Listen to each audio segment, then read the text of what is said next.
Baik, terima kasih Bapak Ibu atas kesediaan waktunya. Sekali lagi Shalom, selamat siang dan selamat sore bagi Indonesia di bagian tengah dan bagian timur. Saya lihat beberapa sudah gelap layar monitornya karena sudah mungkin sore Selamat menjelang malam sore. begitu ya.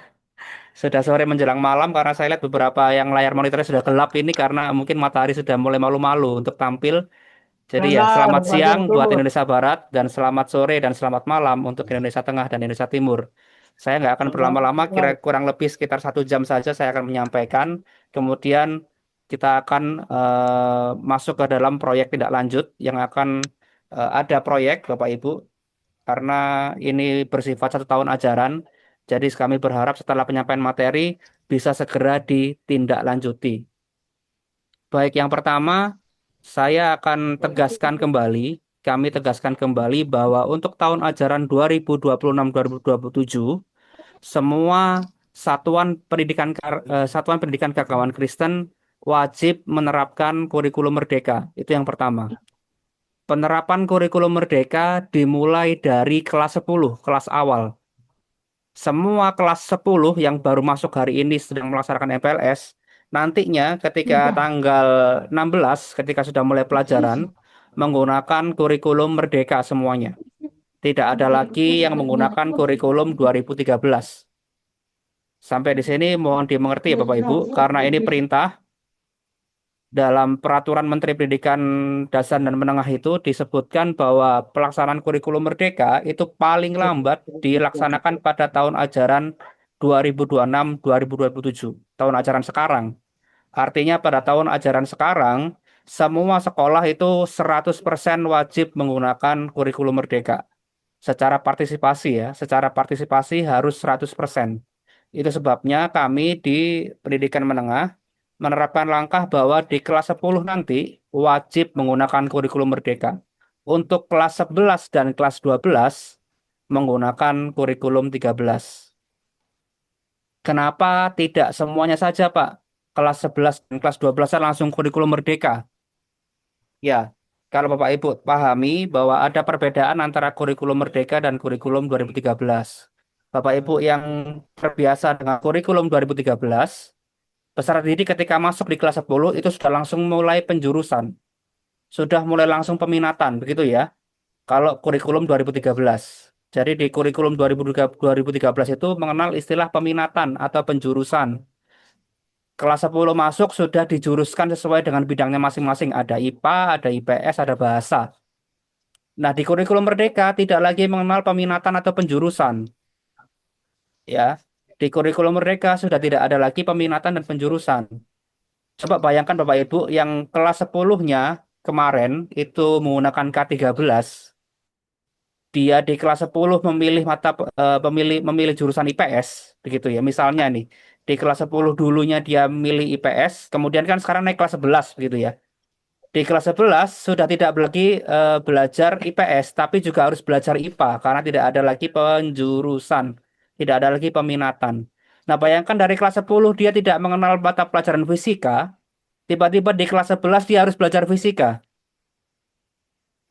Kan tidak bisa seperti itu kan? Nah, makanya oleh sebab itu kelas 11 dan kelas 12 tidak menggunakan kurikulum merdeka, tapi menggunakan K13, tetap melanjutkan yang dari kelas 10, kelas peminatan. Jadi yang menggunakan kurikulum merdeka adalah yang kelas 10.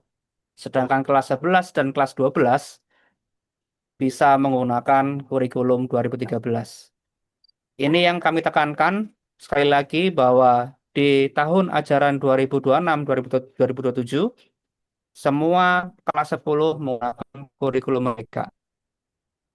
Untuk panduan atau dokumen yang harus Bapak Ibu persiapkan untuk dibaca dan dipedomani, kami sudah berkali-kali share tentang dokumen SK Dirjen Bimas Kristen nomor 519 tahun 2025. SK 519 ini berisi tentang apa? Berisi tentang panduan pedoman implementasi kurikulum merdeka pada SPKK. Saya harap Bapak Ibu Kepala Sekolah sudah punya dokumen ini. Karena dokumen ini sudah kami share jauh-jauh hari di tahun 2025. Sudah 1 tahun kami share, jadi saya harap semuanya sudah punya dokumen itu. Dokumen itu adalah dokumen sakti yang harus Bapak Ibu punya dan pedomani. Bagaimana Bapak Ibu bisa melaksanakan kurikulum Merdeka kalau tidak punya buku panduannya? Oleh sebab itu, buku panduan SK 519 itu wajib semua kepala sekolah punya. Kalau bisa di-share di grup guru-gurunya, supaya guru-gurunya juga baca. Ya, di-share di grup WA guru-gurunya, supaya guru-gurunya juga baca. Karena ada perbedaan mendasar antara kurikulum 2013 dengan kurikulum Merdeka. Begitu ya, Bapak Ibu, saya tidak akan menjelaskan lebih lanjut soal apa perbedaan itu. Saya akan langsung masuk pada intinya. Bapak Ibu yang saat ini SMTK, kita bahas dari sisi SMTK terlebih dahulu ya. Kita akan bahas dari sisi SMTK terlebih dahulu. Sebentar saya share screen juga.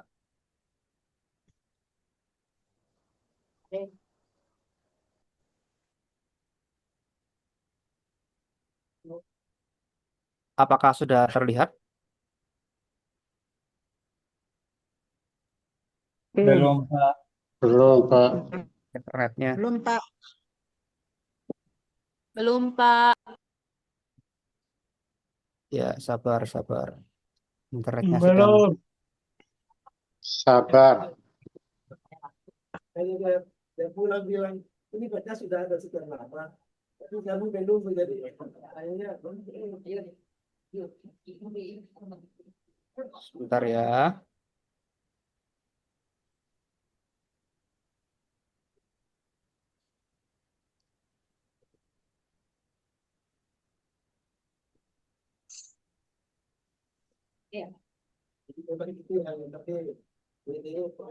Sudah terlihat?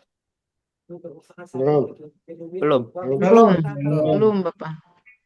Belum, Bapak. belum Bapak. Belum, Pak. Ya, itu kayaknya itu Sudah, Sudah Pak. terlihat? Sudah ya? Sudah. Sudah, Oke, Pak. sudah Pak. Ya, saya akan mengulas sedikit tentang struktur kurikulum ya. Sekali lagi Bapak Ibu Kepala Sekolah dan Bapak Ibu Wakasek Kurikulum, saya harapkan ada di sini, di ruang Zoom ini, supaya mengerti tentang struktur kurikulumnya. Ya, sekali lagi untuk SMTK terlebih dahulu, untuk struktur kurikulum pada SMTK di kelas 10, kita sudah buatkan tabel tentang mata pelajaran apa saja yang harus diajarkan dan berapa jumlah jam per minggunya. Jam per minggu. Ya, sekali lagi untuk kurikulum Merdeka di SMTK kelas 10, kami sudah buatkan jadwal materi-materi mata pelajaran apa saja yang harus diajarkan, beserta dengan alokasi waktunya per minggunya. Bapak Ibu membaca tabelnya ini melihat mata pelajarannya.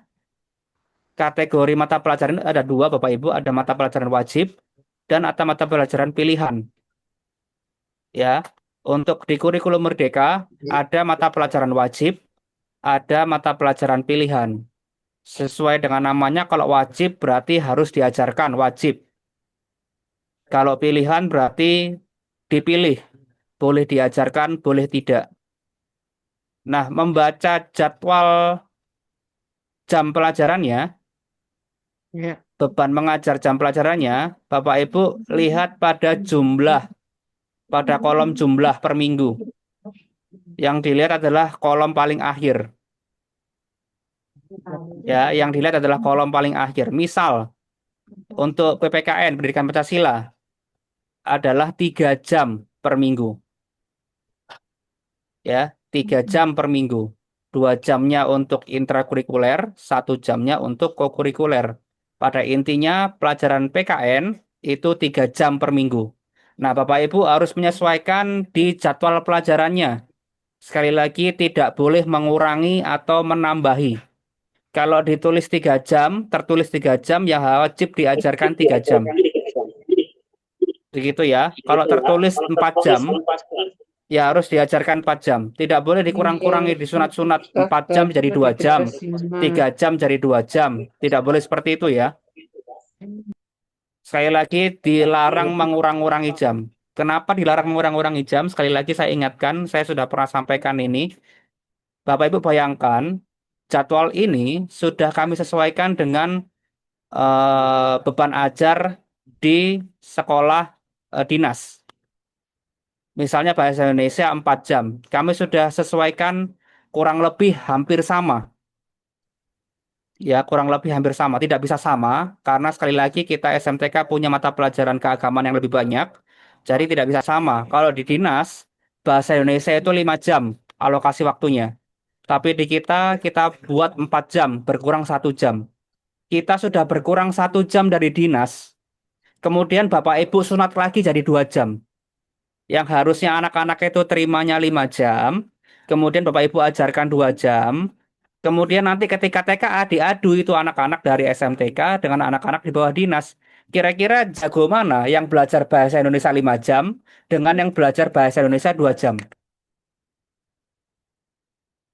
Coba Bapak Ibu berpikir, jago mana anak-anak yang belajar bahasa Indonesianya 5 jam 1 minggu dengan anak-anak yang belajar bahasa Indonesia 2 jam. Kemudian dites dengan soal-soal TKA. Begitu ya. Jadi dilarang mengurangi jam. Karena nanti efeknya ke anak-anaknya, kasihan anak-anaknya Bapak Ibu. Bapak Ibu mengajarkan bahasa Indonesia cuma 2 jam misalnya. Kemudian nanti diuji dengan soal-soal TKA yang soal-soal TK-nya itu 5 jam. Anak-anaknya kewalahan. Begitu ya. Misalnya di pelajaran 5 jam itu ada tentang mata pelajaran teks naratif. Kemudian karena di SMTK cuma 2 jam, adalah teks naratifnya tidak usah diajarkan aja. Nanti di TKA ada soal teks naratif. Siswanya bingung, saya tidak belajar teks naratif. Tiba-tiba di TKA ada teks naratif. Yang rugi kan siswanya lagi nilainya jelek.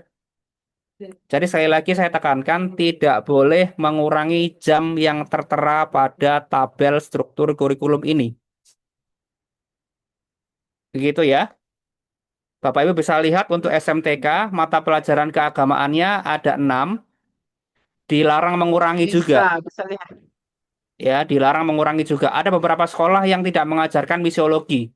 Pak, saya ganti misiologinya jadi musik gereja. Boleh tidak seperti itu? Kira-kira boleh tidak Bapak Ibu? Musik gerejanya diganti, museologinya diganti dengan musik gereja. Tidak Tidak bisa. boleh. Izin dari Tidak, Pak. tidak boleh Pak, tidak boleh boleh. sama sekali. Ya, Tidak tidak Kita boleh. ikut kurikulum Tidak Pak. boleh Pak, karena itu kurikulum nasional. Tidak bisa Betul. diubah. Karena ini kurikulum nasional, ketentuannya sudah wajib diikuti. Jadi tidak boleh mengurang-urangi ya Bapak Ibu. Misalnya saya sejarah gereja tidak usah diajarkan, saya ganti dengan misalnya homiletika. Ada beberapa sekolah yang seperti itu Bapak Ibu kami temukan tidak mengajarkan 6 mata pelajaran ini. Sekali lagi peringatan keras buat Bapak Ibu sekolah yang mengurang-urangi atau mengganti-ganti mata pelajarannya. Sekali lagi 6 ini wajib karena ini ciri khas dari SMTK. Kemudian untuk mata pelajaran pendidikan agama Kristen, sekali lagi mata pelajaran pendidikan agama Kristen sudah tidak diajarkan di kelas lagi. Mata pelajaran pendidikan agama Kristen di SMTK melebur menjadi mata pelajaran keagamaan. Jadi guru PAK, guru pendidikan agama Kristennya bisa berbagi dengan guru keagamaan. Untuk jamnya sudah kami tambah semua menjadi 4 JP. Kalau di kurikulum 13, mata pelajaran dogma, hermeneutik, dan misiologi itu 2 jam bebannya.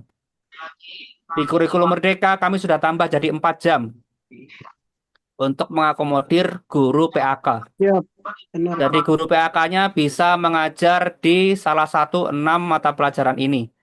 Berbagi.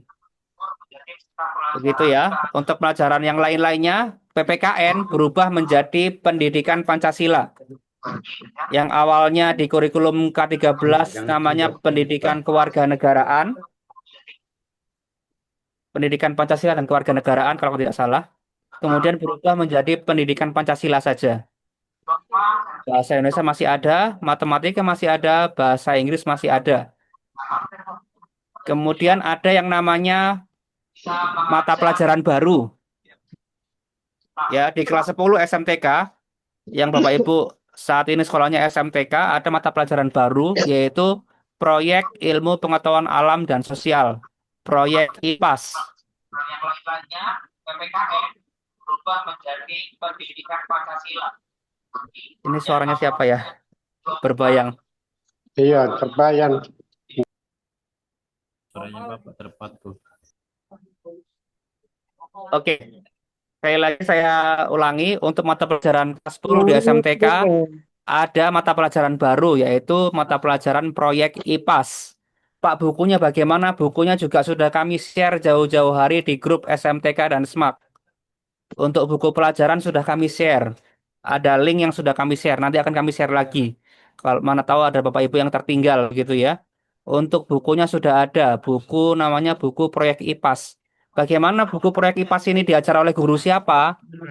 Proyek IPAS ini diajar oleh guru IPA dan guru IPS. Jadi mata pelajaran ini berbasis proyek. Kalau misalnya proyeknya bersinggungan dengan mata pelajaran IPA, ya maka guru IPA yang masuk. Kalau proyeknya bersinggungan dengan guru IPS, maka guru IPS yang masuk. Salah satu contoh ada proyek manipulasi cuaca. Ada nanti proyek misalnya manipulasi cuaca. Kalau kita belajar tentang proyek manipulasi cuaca, maka guru geografi lah yang masuk di situ, guru IPS. Nanti juga ada proyek pembuatan pupuk kompos. Maka guru biologi lah yang masuk dan guru kimia misalnya. Atau guru IPA ya, karena di SMTK kan tidak ada guru, tidak ada mata pelajaran IPA, biologi, fisika, kimia kan tidak ada. Hanya IPA terpadu kan. Nah, maka sesuaikan dengan proyek yang ada di bukunya. Kalau proyeknya bersinggungan dengan IPA, maka guru IPA yang masuk. Kalau materinya bersinggungan dengan IPS, maka guru IPS yang masuk. Alokasi waktunya adalah 3 jam per minggu. Mata pelajaran proyek IPAS. Kemudian ada PJOK masih sama, seni budaya juga masih sama, prakarya juga masih sama. Kemudian ada yang namanya mata pelajaran muatan lokal. Nah, muatan lokal ini mengangkat tentang kedaerahan. Jika di daerahnya tidak ada muatan lokal, maka bisa diganti dengan mata pelajaran lain. Misalnya, Pak, saya ada pelajaran bahasa Korea. Boleh enggak bahasa Koreanya dijadikan muatan lokal? Boleh. Kalau misalnya tidak ada mata pelajaran muatan lokal kedaerahannya, maka bisa diganti dengan mata pelajaran lain. Pak, saya mau musik gereja di situ. Silahkan muatan lokalnya diganti musik gereja. Atau Pak, saya muatan lokalnya saya ganti dengan pelajaran TIK misalnya. Silahkan, boleh. Alokasi muatan lokal adalah 2 jam. Jadi diutamakan muatan lokal ini adalah muatan kedaerahan. Contoh tentang bahasa daerah. Kalau misalnya ada tentang bahasa daerah, maka bahasa daerah adalah wajib menjadi muatan lokal. Tapi jika tidak ada, bisa digunakan menggunakan mata pelajaran lain sesuai dengan kebutuhan sekolahnya. Begitu ya. Untuk kelas 10 semuanya adalah mata pelajaran wajib. Tidak ada mata pelajaran pilihan. Barulah nanti di kelas 11 mengenal yang namanya mata pelajaran pilihan. Ini kelas 11 ya, SMTK kelas 11. Ada mata pelajaran wajib, ada mata pelajaran pilihan. Nanti di kelas 11 yang baru, ini baru berlaku. Apa itu mata pelajaran pilihan? Mata pelajaran pilihan adalah mata pelajaran yang bisa dipilih, bisa tidak. Yang masuk mata pelajaran pilihan di kelas 11 adalah seni budaya dan prakarya, lalu ilmu pengetahuan alam dan ilmu pengetahuan sosial. 4 mata pelajaran ini adalah mata pelajaran pilihan di kelas 11 dan di kelas 12. Maksudnya bagaimana? Untuk mata pelajaran seni, budaya, dan prakarya, itu alokasi waktunya 2 jam. Bapak Ibu di kelas 11 boleh milih. Ya, kelasnya boleh milih. Mau belajar seni atau mau belajar prakarya di kelas 11. Jika di kelas 11-nya memilih seni, ya silakan kelas 11 belajar seni, tidak belajar prakarya. Barulah nanti di kelas 12-nya dibalik. Kalau kelas 11-nya sudah belajar seni, maka di kelas 12-nya belajar prakarya. Nah, prakarya yang diajarkan di kelas 12 seperti apa, Pak? Menggunakan buku mata pelajaran prakarya kelas 11. Ya, misalnya nih kelas 10, kelas 11-nya seni budaya, nanti kelas 12-nya prakarya. Ketika kelas 11 seni budaya ya maka pakai buku pelajaran seni budaya kelas 11. Nah, di kelas 12 nanti prakarya ya menggunakan buku mata pelajaran prakarya kelas 11.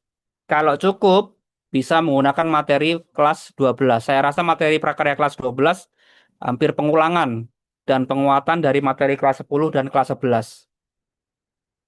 Begitu ya. Kalau misalnya di kelas 10, kelas 11-nya prakarya, maka kelas 12-nya seni. Begitu juga dengan IPA dan IPS. Karena IPA dan IPS ini satu alokasi waktu yaitu 5 jam totalnya. Silakan kalau kelas 11-nya belajar IPA, maka kelas 12-nya IPS. Atau kelas 11-nya IPS, kelas 12-nya IPA. Bisa seperti itu. Atau bisa juga kelas 10 dan kelas 11-nya bisa belajar dua-duanya. Kalau belajar dua-duanya boleh Pak, boleh silahkan. Maka dibagi dua ini 4 jamnya. Ya, dibagi dua, kok 4 jam, 5 jam, sorry. 5 jamnya ini dibagi dua. Bisa mungkin misalnya IPA-nya 3 jam, IPS-nya 2 jam. Atau IPA-nya 2 jam, IPS-nya 3 jam, boleh. Tapi kalau mau kelas 11-nya saja IPA, kelas 12-nya IPS silahkan. Disesuaikan dengan nanti TKA-nya. Bapak Ibu ketika nanti TKA di kelas 12, anak-anak cenderung milih mana? Milih IPA atau milih IPS? Kalau dia milih IPA, maka saya sarankan IPA-nya di kelas 12 belajarnya. Supaya tidak lupa begitu. Kalau misalnya nanti TKA-nya milih mata pelajaran IPA, tiba-tiba IPA-nya di kelas 11 sudah 1 tahun belajar, lupa nanti anak-anaknya. Jadi kalau misalnya pembagiannya per kelas tadi, saya sarankan sesuaikan dengan mapel TKA yang diambil. Kalau misalnya mapel TKA yang dipilih nanti mata pelajaran IPS, maka IPS-nya di kelas 12 saja belajarnya. Supaya setelah belajar IPS langsung TKA. Jadi ingat nyambung begitu. Jangan dibalik, IPS-nya belajar kelas 11, tiba-tiba nanti TKA kelas 12-nya IPS. Sudah lupa 1 tahun nggak belajar IPS. Tiba-tiba TKA, IPS lagi. Lupa semua nanti anak-anaknya. Ya, kalau pembagiannya per kelas seperti itu, maka bisa disesuaikan dengan TKA. Tapi kalau tidak mau pembagiannya per kelas, maka bisa dibagi dua. IPA misalnya 2 jam, IPS-nya 3 jam di kelas 11, atau nanti di kelas 12 dibalik, IPA-nya 3 jam, IPS-nya 2 jam. Silakan. Jadi silakan dikombinasi antara IPA dan IPS. Muatan lokal juga sama, masih sama. Itu untuk SMTK, untuk kelas 12 juga masih sama. Sama seperti kelas 11. Sekarang yang SMAK. Bapak Ibu perhatikan yang SMAK karena SMAK ini agak rumit karena banyak pilihan. Bapak Ibu yang sekolahnya SMAK diharapkan memahami ini karena nanti ini akan berlaku di kelas 10-nya Bapak Ibu. Untuk mata pelajaran yang ada di SMAK sama di kelas 10 tidak ada peminatan, tidak ada penjurusan. Semua kelas 10 belajar IPA dan IPS.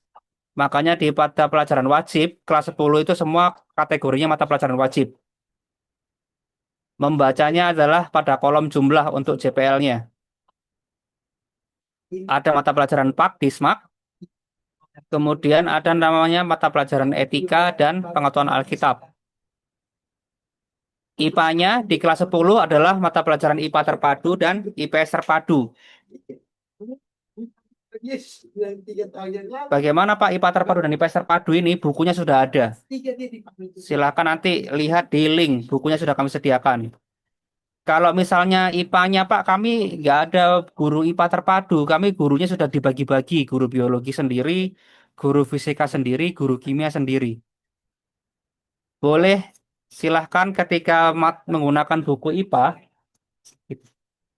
ketika menggunakan buku IPA, materinya terkait biologi, ya silahkan guru biologi yang masuk. Ketika di buku IPA-nya ini mata pelajaran kimia, materi kimia maksudnya, ya silakan guru kimia yang masuk. Kalau ada materi terkait fisika, ya guru fisika yang masuk.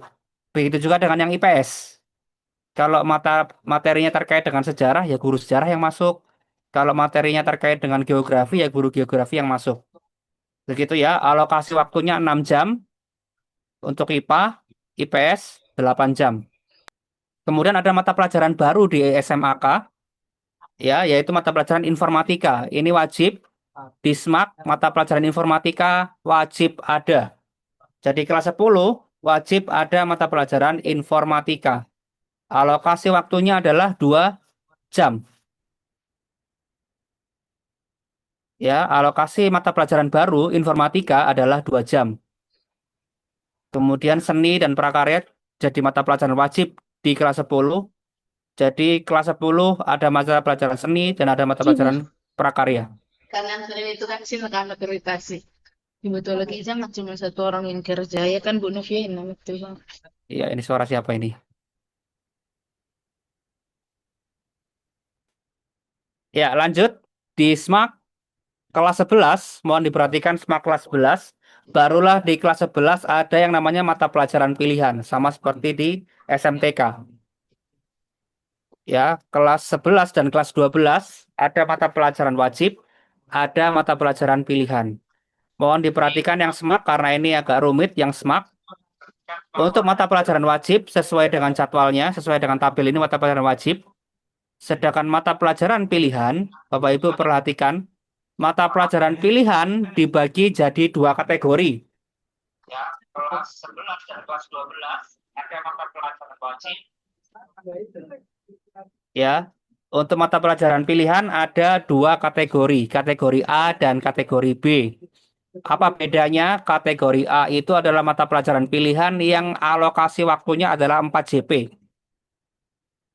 Sedangkan yang kategori B adalah mata pelajaran pilihan yang kategori yang beban mengajarnya, alokasi waktunya itu hanya 2 JP.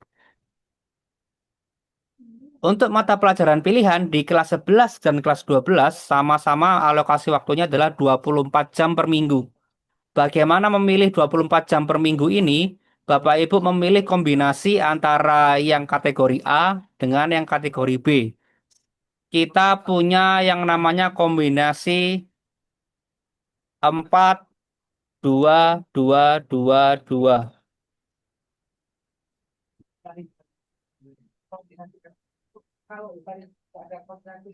Bentar.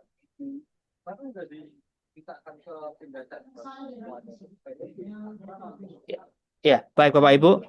Untuk mata pelajaran yang A, untuk yang kategori A ini, Bapak Ibu bisa mengambil 4 mata pelajaran di sini. Ya, bisa mengambil 4 mata pelajaran yang di sini. Kalau mengambil 4 di sini, maka totalnya berapa? Total jamnya kalau ngambil 4 mata pelajaran di sini berapa totalnya berarti? Kalau 4 mata 16. pelajaran yang diambil. 16 ya. 16 jam. Kalau Bapak Ibu mengambil 4 mata pelajaran di sini, berarti sudah 16 jam. Padahal total di sini adalah 24. Maka sisanya bisa ngambil yang dari 2. Kalau di sini 16, sisanya berapa kalau 24 kurangi 16? 8. 8. Nah, 8 jam bisa mengambil dari sini. Ya, 8 jamnya bisa ngambil di sini. Ini masing-masing 2 jam. Kalau masing-masing 2 jam, maka di sini bisa ngambil 4 begitu kan. 4 kali 2 kan 8. Jadi di sini 4 mata pelajaran, di sini juga 4 mata pelajaran. Ya, kombinasi 4 4. Kombinasi yang pertama. 4 mata pelajaran di sini, 4 mata pelajaran di sini. Yang penting jumlahnya harus 24. Yang kategori A itu minimal 4 ya. Tidak boleh 3, tidak boleh 2, apalagi 1. Yang kategori A, mata pelajaran pilihan, itu minimal 4. Kalau kita ngambil 4 di sini, maka di sini juga 4. Karena 4 di sini kan 16. Sedangkan 4 di sini kan 8. 16 ditambah 8, pas 24. Untuk yang 4 di sini, itu wajib kombinasi. Tidak boleh mendominasi satu penjurusan. Kalau kita kenal penjurusan IPA dan IPS dan bahasa begitu ya. Rumpun IPA itu kan fisika, kimia, biologi. rumpun IPS, geografi, sosiologi, sejarah, ekonomi. Nah, tidak boleh mengambil satu rumpun. Wajib satunya harus lintas rumpun. Misalnya 4 ya, saya mengambilnya misalnya fisika, kimia, biologi, satunya harus selain dari IPA. Misalnya ekonomi, atau misalnya bahasa Mandarin. Begitu ya. Jadi tidak boleh ngambil fisika, kimia, biologi, terus satu lagi apa? Kalau IPA cuma 3 ya, nambah satu lagi bisa. Tapi kalau IPS kan 4. Geografi, sosiologi, sejarah, ekonomi sudah 4 nih. Bolehkah ngambil empat-empatnya IPS semua? Tidak boleh. Salah satu harus lintas minat. Misalnya geografi, sosiologi, sejarah, satunya misalnya biologi. Bisa. Begitu ya, harus lintas minat satu mata pelajaran. Tidak boleh semuanya sama satu rumpun.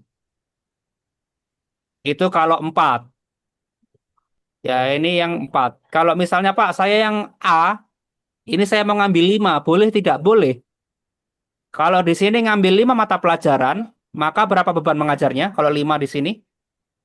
20. 20 ya. 5 dikali 4 kan 20 jam. Kalau di sini ngambil 5, maka beban ajarnya di sini 20. Sisanya ngambil dari sini, sisanya kan 4. Kalau Iya. 4, maka boleh ngambil 2 di sini. Jadi kombinasi yang kedua adalah 5, 2. Dua. Ya, kombinasi yang kedua adalah 5, 2. Yang kombinasi pertama itu 4, 4. Yang kombinasi kedua adalah 5, 2. Bapak Ibu boleh pilih antara pakai yang 4, 4 ini atau yang 5, 2 ini, terserah. Sama, kalau di sini ngambil 5, maka dia harus lintas minat juga. Tidak boleh satu peminatan, tidak boleh satu rumpun saja. Kalau di sini saya ngambil 5 misalnya, saya mau ngambil fisika, kimia, biologi, sejarah, dan ekonomi. 5.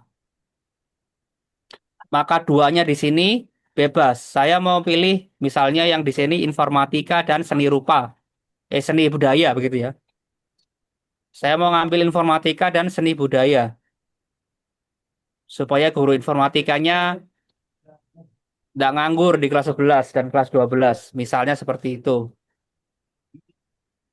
Ya, bebas. Bapak Ibu bisa milih yang kategori pertama, 4-4, atau yang kategori kedua, 5-2. Sampai di sini paham? Paham, Pak. Terkait pilihan mata pelajaran ada pertanyaan? Yang bertanya silakan terkait ini ya. Terkait mata pelajaran pilihan. Pertanyaannya terkait mata pelajaran pilihan. Ada yang ditanyakan? Silakan. Izin bertanya, Pak. Ya, siapa ini Pak Ardis? Izin bertanya, Ya. Pak Ren. Ya, gantian dulu. Pak Ardis dulu. Silakan Pak Ardis. Izin bertanya. Pak Ardis ada pertanyaan? Ya, Pak. Ya, silakan Pak. Ya, terima kasih Pak Reno untuk waktu yang diberikan. Perkenalkan, nama saya Hardis Manuel Hutagalo, guru etika Kristen di SMTK Negeri Kaimana, sekaligus juga guru seni budaya. Nah, di sini ada 2 pertanyaan saya, Pak. Yang pertama itu, eh, seni budaya yang diajarkan kelas 10 dan kelas 11 kan Mm-mm. harus dipilih 1 atau 4-nya. Itu yang pertama. Yang kedua, nanti saya akan tanyakan lagi Pak setelah saya dapat jawaban pertanyaan yang pertama ini. Karena Oke, berkesinambungan Pak. oke. Dari mata pelajaran seni budaya dan prakarya ya, karena ini ada 4 subspesialis begitu ya bahasanya. Ada 4 sub. Ada yang seni budaya itu seni rupa, musik, teater, tari. Kalau prakarya ada budidaya, kerajinan, rekayasa, dan pengolahan. Bapak Ibu memilih minimal 2. Dalam 1 tahun pelajaran minimal 2. Ya, misalnya dibagi jadi semester, Pak. Semester 1 misalnya seni rupa, semester 2 seni musik, boleh. Semester 1 seni teater, semester 2-nya seni rupa, boleh, silakan. Begitu juga dengan prakarya, minimal 2. Tidak boleh satu saja. Saya seni rupa saja, Pak. Dari kelas 10 seni rupa saja. Tidak boleh, minimal 2. Begitu, Pak. Baik, Itu Pak. kalau Eh, itu kalau kelas pertanyaan kedua. 10 atau 11 separate. Iya, 10, 11 sama. Oh, 10, 11 sama. 10, 11, 12 juga sama. Jadi minimal 2. Jadi satu Pertanyaan semester kedua, 2 Pak. begitu Izin. atau satu semester 1, Pak. Boleh, boleh dibagi satu semester 1, boleh juga satu semester 2, berbagi gitu ya, 1 jam seni rupa, 1 jam musik, boleh silahkan. Tapi saya rasa kalau 1 jam kan nggak efektif begitu ya. Belajar cuma 45 menit rupa, terus 45 menit musik kan nggak efektif. Jadi ya lebih baik pembagiannya per semester saja, lebih gampang. Oh, jadi satu semester seni rupa, satu semester seni musik gitu ya, Iya, Bapak? iya. Siap, siap. Lanjut, Izin, Pak. Pak. Pertanyaan kedua.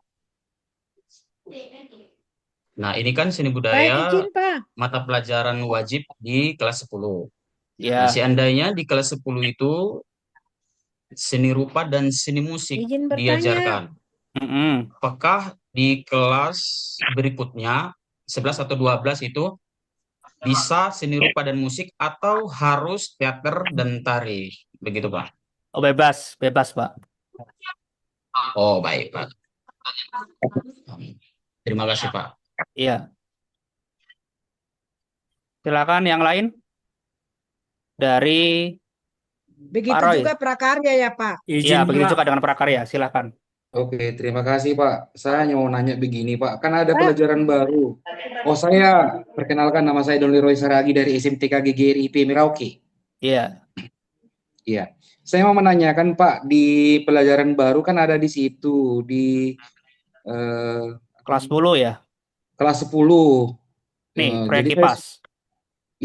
saya sudah buat itu untuk sekolah kurikulum baru ini. Nah, terus yang saya bingungnya di mata pelajaran yang baru ini, gitu. Yang dia di situ kan ada apa tadi ya? Proyek ilmu pengetahuan alam dan sosial. Mm-mm. Nah, tapi di capaian pembelajarannya dia hanya ada di fase F, di fase E-nya nggak ada, Pak. Yang proyek IPAS ya. Iya, yang kompetisi pencapaiannya itu, Pak. Di CP-nya proyek IPAS hanya fase F, tidak ada fase E. Iya, fase E-nya nggak ada, padahal kan fase E-nya ini hanya Iya. berada di kelas 10. Kelas 10 ya. Baik, nanti saya koreksi nanti ya. Pak, terima Iya, kasih Pak. buat masukannya, Pak. Nanti saya cek dulu. Untuk yang proyek IPAS, CP-nya hanya di fase F ya, tidak ada fase E. Tidak ada fase E, padahal mata pelajaran ini muncul di kelas 10 begitu, Iya, makanya betul. saya ingin membuatnya. Betul, baik. Terima kasih Pak untuk masukannya. Iya, Jadi Pak. koreksi Terima juga nanti kasih. ketika ada koreksi dokumen ini. Iya, Pak. Karena saya lagi buat ini Betul, baik. Terima kasih Pak untuk KSP, Pak, kurikulum satuan pendidikan. Iya, baik. Terima kasih. Terima kasih buat masukannya Pak. Nanti kami akan cek. Kalau misalnya memang tidak ada, nanti kami akan tambahkan. Kami akan revisi dokumennya, gitu ya. Iya, terima kasih, Pak. Ya, sama-sama. Izin Selanjutnya, bertanya, Pak. Izin bertanya, Bapak. ya Pak Gihon, silakan Pak Gihon.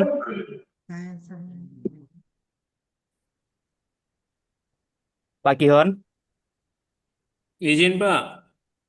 Hmm? Yang pertama Pak, berkaitan dengan penerapan kurikulum Merdeka. Eh, Kami sudah 2-3 tahun lalu itu kan melaksanakan kurmer. Sesuai dengan arahan dari pusat waktu itu. Tetapi sekarang malah baru penerapannya di kelas 10 Pak. Nah, kendala kami di lapangan ini mencari buku sumber untuk kurikulum 13 itu tidak diterbitkan oleh penerbit. Nah, kami sudah 2-3 tahun ini melaksanakan kurmer. Nah, apakah tidak bermasalah, Pak? Oke, baik. Ini karena Bapak SMAK ya. Iya. Ya, kebanyakan sekolah-sekolah yang SMAK sudah menerapkan kurikulum Merdeka dari 2-3 tahun yang lalu karena ada apa itu namanya dorongan dari provinsi lah, harus kumer lah dan sebagainya macamnya. Nah, saya jelaskan bahwa Bapak Ibu kalau memang dari awal kelasnya sudah Kummer, meskipun bukan Kummer versi yang 519 ya, menggunakan versi Kummernya dinas, dipersilahkan ketika naik kelas selanjutnya Pendidikan. bisa menggunakan Kummer juga. Tapi Kummernya disesuaikan dengan Kummer yang versi 519 ya Pak. Siap. Saya pastikan juga kalau Bapak Ibu sekolahnya menggunakan Kummer, otomatis tidak ada lagi peminatan ya. Ya, saya klarifikasi dulu kalau Bapak Ibu menggunakan Kummer kelas 11 dan kelas 12 yang sekarang masih menggunakan Kummer. Saya mau klarifikasi dulu apakah kelas 11 dan 12 yang sekarang Kummer itu tidak ada peminatan? Kalau tidak ada peminatan, maka bisa menggunakan Kummer versi 519. Tapi kalau masih ada peminatan, nah itu yang susah. Bagaimana dia yang awalnya banyak belajar IPA, tiba-tiba di kelas 11 dan 12 yang versi 519 harus kombinasi kelagapan nanti anaknya. Nah, saya ingin pastikan itu dulu Pak Gihon. Kalau di sekolah Pak Gihon tidak ada peminatan, maka lanjutkan kurikulum Merdeka kelas 11 dan 12-nya. Baik Pak, selama ini kami sejak menerapkan Kurmer tidak ada peminatan. Oke, lanjut berarti kalau gitu. Lalu yang kedua Pak, eh, berkaitan dengan jam, perhitungan jam. Nah, untuk di SMAK, bahasa Inggris ini kan kenapa hanya 2 jam 1 minggu untuk bahasa Inggris? Baik kelas 11 dan kelas 12, Pak. Sebentar, saya Karena cek dulu ya. kalau beban perhitungan di aplikasi Simpatika, kalau seandainya menerapkan guru yang sertifikasi itu tidak memenuhi jam. Nah, apakah ada Bahasa, kebijakan nanti dari pusat berkaitan dengan guru-guru yang tidak memenuhi jam? bahasa Inggris kelas 11 dan 12 3 jam, Pak. 2 jam, Pak. Ini 3 jam, Pak. 3. 3 jam di sini. Kelas 10 itu untuk SMAK ya. SMAK kelas 10 di bahasa Inggris itu 4 jam. Kelas 11 itu dia 3 jam bahasa Inggris. Kelas Tambah 12, kurikulum satu. 12 dia 3 jam juga. Jadi 4, 3, 3. Ya, kalau masuk kokunya yang 1 jam, Pak. Makanya jadi 4 dan 3-3. Ya, yang dihitung adalah 3. Masuk di aplikasi pendataan, di EMIS maupun di Simpatika, adalah yang jumlah JP, bukan yang intra saja, tapi yang jumlah JP. Walaupun ditambah, Pak, tapi kan masih tetap kurang kalau penerapannya 24 jam. Kan minimal 16 jam, Pak. Oh, 16 jam. Ya, untuk tatap muka ya. Tatap mukanya minimal 16 kan? Iya, Pak. Terima kasih, Pak. Oke. Memang Izin Bapak bertanya. totalnya 24 memang. Tapi 24 itu kan tidak mutlak JP JTM begitu, tidak mutlak tatap muka. Jadi ada kombinasi 16 tatap muka, sisanya tugas tambahan. Jadi kalau di total antara tatap muka dengan tugas tambahan, totalnya 24. Untuk jam tatap mukanya sendiri itu minimal 16. Lah, untuk 16 ini juga itu dibagi lagi. Ada yang satminkal, ada yang non satminkal. Nanti dibaca lagi di juknisnya ada. Nanti terkait juknis bisa konsultasi dengan Pak Andre dan Bu Citra. Untuk juknis TPG ya. Siap. Oke, baik. Saya lanjutkan ya Bapak Ibu karena sudah jam 2:50. Saya lanjutkan nanti kalau ada pertanyaan lagi nanti bisa japri atau nanti kalau ada sesi pertanyaan berikutnya bisa ditanyakan. Begitu ya Bapak Ibu, karena masih ada satu materi lagi terkait KSP, KOSP. Sampai di sini saya harap Bapak Ibu bisa paham. Bapak Ibu bisa pahami dokumen ini secara rinci. Nanti sekali lagi kami akan share lagi ya. Kami akan share sekali lagi dokumen ini. Saya harap, kami berharap dokumen ini jadi pegangan buat Bapak Ibu Kepala Sekolah dan Wakil Kepala Sekolah bidang kurikulum untuk membuat jadwal pelajarannya.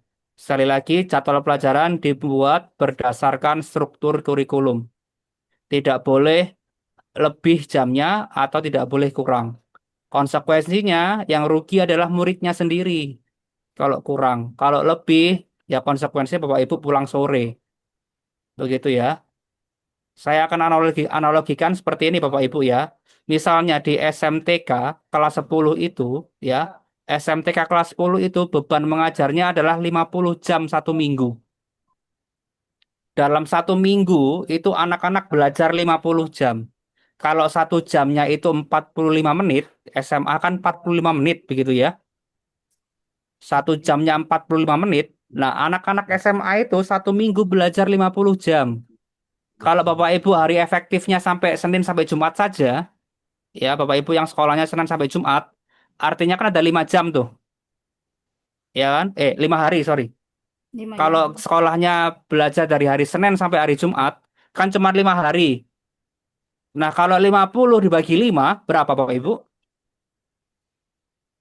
10. 50 dibagi 5, 10. Satu hari itu 10 jam belajar. Tentu 10 jam ini bukan 10 jam normal ya. 10 jam adalah 10 jam pelajaran. Di mana satu jamnya adalah 45 menit. Nah, kalau 50 dibagi 5 adalah 10, satu hari 10 jam pelajaran.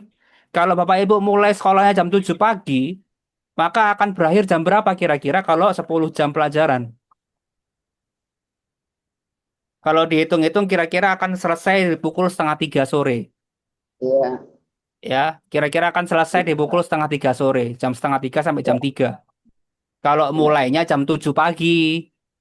Bapak Ibu satu hari konsisten dong 10 hari. Karena beban mengajarnya adalah 50 hari, 50 jam. Jangan dikurang-kurangi. Kalau 50 jam, maka satu hari 10 hari, 10 jam. Kalau 10 jam satu hari, kalau dimulai dari jam 7 pagi, maka dia akan berakhir jam setengah 3 sampai jam 3 sore. Nah, tapi ada beberapa Bapak Ibu sekolahnya yang masuk jam 7, pulang jam 12. Ya kan? Masih ada seperti itu. Masuk jam 7 pagi, bahkan masuk jam 8, pulang jam 1. Nah, ini kan tidak sesuai dengan beban kurikulum, Bapak Ibu. Jadi, mohon diperhatikan. Sekali lagi, kalau Bapak Ibu jam kerjanya hanya 5 hari, Senin sampai Jumat, maka satu hari itu 10 jam. Silakan dihitung 10 jamnya itu berapa. Kalau mulai jam 7, maka berakhir jam berapa. Silakan dituangkan di jadwal pelajarannya masing-masing. Begitu juga yang SMAK ya. Silakan dihitung. Kalau misalnya sekolah Bapak Ibu mulainya dari Senin sampai Sabtu 6 hari, maka 50 dibagi 6 sekitar 8 sampai 9. Ada yang 8, ada yang 9. Maka satu hari 8 jam atau 9 jam. Silakan dihitung. Jadi menyesuaikan dengan jadwal kerjanya sekolah. Kalau misalnya 5 hari ya silakan dihitung 5 hari. Kalau 6 hari ya silakan dihitung 6 hari. Ya. Jangan sampai nanti ditemui masuk jam 7, pulang jam 12. Ya kan nggak 10 jam itu kalau jam 7 sampai jam 11, jam 12. Pak, kelas saya banyak, Pak. Saya harus berbagi dengan kelas siang. Nah, gimana kalau ada kelas pagi dan kelas siang ini, Pak? Masa iya kelas siangnya dimulai jam 3 sore, pulang jam berapa? Pulang jam 9 malam dong. Gimana Bapak Ibu yang kira-kira kelasnya tidak cukup ini? Ya, sekali lagi Bapak Ibu, saya tekankan tidak ada lagi yang melebihi dari daya tampung sekolahnya. Kalau daya tampung sekolahnya 2 kelas, ya cukupkan di 2 kelas. Jangan dipaksa jadi 4 kelas, 5 kelas, sehingga nggak ada kelas, anaknya belajar di perpus, anaknya belajar di teras, atau harus bagi 2 shift, shift pagi dan shift siang begitu. Ya resikonya seperti ini, Bapak Ibu yang sekolahnya 2 shift, kalau misalnya shift 1 dari jam 7 sampai jam 3, shift 2-nya kan berarti jam 3 sampai jam berapa? Jam 11 malam. Lah apa guru-gurunya harus belajar dari jam 7 sampai jam 11 malam? Ya, makanya sekali lagi, kalau daya tampungnya cuma 3 kelas, ya 3 kelas. Jangan dipaksa jadi 5 kelas, 6 kelas. Ya konsekuensinya kalau misalnya tidak mau 2 shift, ya harus cari ruang kelas baru, supaya dia 1 shift. Begitu ya. Lah bagaimana Pak kalau dia ini dari SD sampai SMP satu gedung? Harus berbagi Pak, SD-nya pagi, SMA-nya siang. Itu gimana? Ya itulah silahkan Bapak Ibu atur sendirilah, itu kan kewenangan Bapak Ibu ya. Dari pusat mengaturnya seperti ini jadwalnya, silakan diturunkan, diejawantahkan lah istilahnya ke masing-masing sekolahnya. Begitu ya. Karena nanti yang rugi muridnya Bapak Ibu. Sekali lagi, yang rugi adalah muridnya kalau Bapak Ibu mengurangi jadwal pelajaran. Sampai di sini kita akan masuk ke KOSP.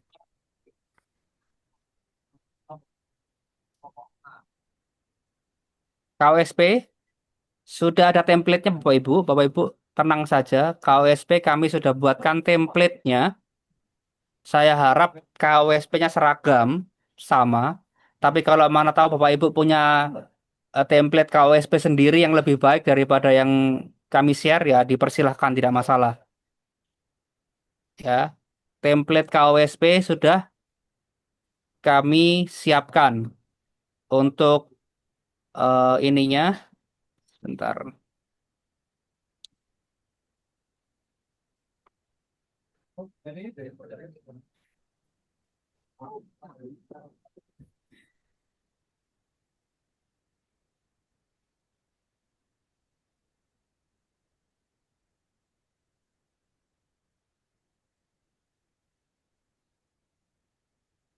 Untuk struktur KOSP,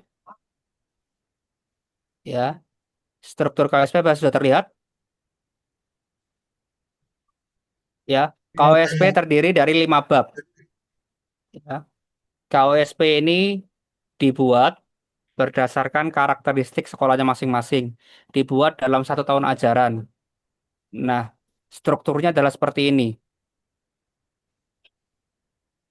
Ada cover, ada prelim, ada lembar pertanggungjawaban mutlak, ada halaman penetapan, pengesahan, pengantar, daftar isi. Kemudian di bab 1 ada latar belakang, dasar hukum, dan maksud dan tujuan. Ini template sudah disediakan. Bapak Ibu tidak perlu mengarang. Sudah disediakan. Kemudian yang bab 2, visi misi dan tujuan. Ini yang harus Bapak Ibu isi. Karena ini kan sekolahnya masing-masing berbeda kan. Di bab A itu di visi misi, dituliskan visi misinya. Terus tuliskan juga mengapa memilih visi tersebut. Apa penjabarannya. Siapa yang mencetuskan visi itu. Apakah ada perubahan visinya atau tidak. Ya, ada visi misi, ada tujuan. Saya langsung ke template aja lah supaya enak. Ya, ini covernya, kemudian ini prelimnya.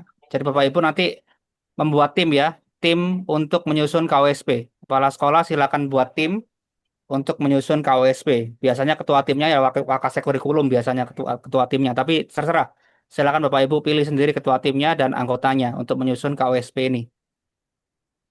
Ada lembar pertanggungjawaban mutlak. Sekali lagi, lembar pertanggungjawaban mutlak harap dibaca. Ya, di sini kepala sekolah yang memberi pertanggungjawaban mutlak. Apa saja di sini?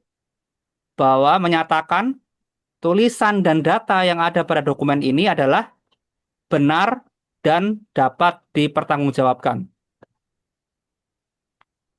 Kalau di kemudian hari didapati ada kesalahan, maka bersedia untuk merevisi. Tapi jika, ini ya, perhatikan, kesalahan tulisan atau data dimaksudkan dengan tujuan yang salah, maka bersedia diproses sesuai dengan ketentuan hukum yang berlaku. Misal, saya karang-karang aja deh siswanya, harusnya kenyataannya 10, tapi saya tulis di KWSP-nya 20, supaya kelihatan banyak, begitu kan? Supaya dapat bantuan bosnya banyak. Itu kan sengaja membuat kesalahan. Bukan sengaja karena salahnya bukan tidak sengaja, tapi salahnya dengan sengaja. Ya, jadi kalau salahnya tidak sengaja, maka bisa direvisi. Tapi kalau salahnya dengan sengaja, ini yang berat ya Bapak Ibu. Jadi kepala sekolah wajib melihat kembali dokumen KOSP-nya masing-masing sekolah. Jadi jangan asal tanda tangan, jangan asal stempel. Jadi dipastikan dulu KOSP-nya sudah benar datanya. Kalau sudah benar, baru tanda tangan. Kemudian ada lembar penetapan, ada ketua tim dan kepala sekolah.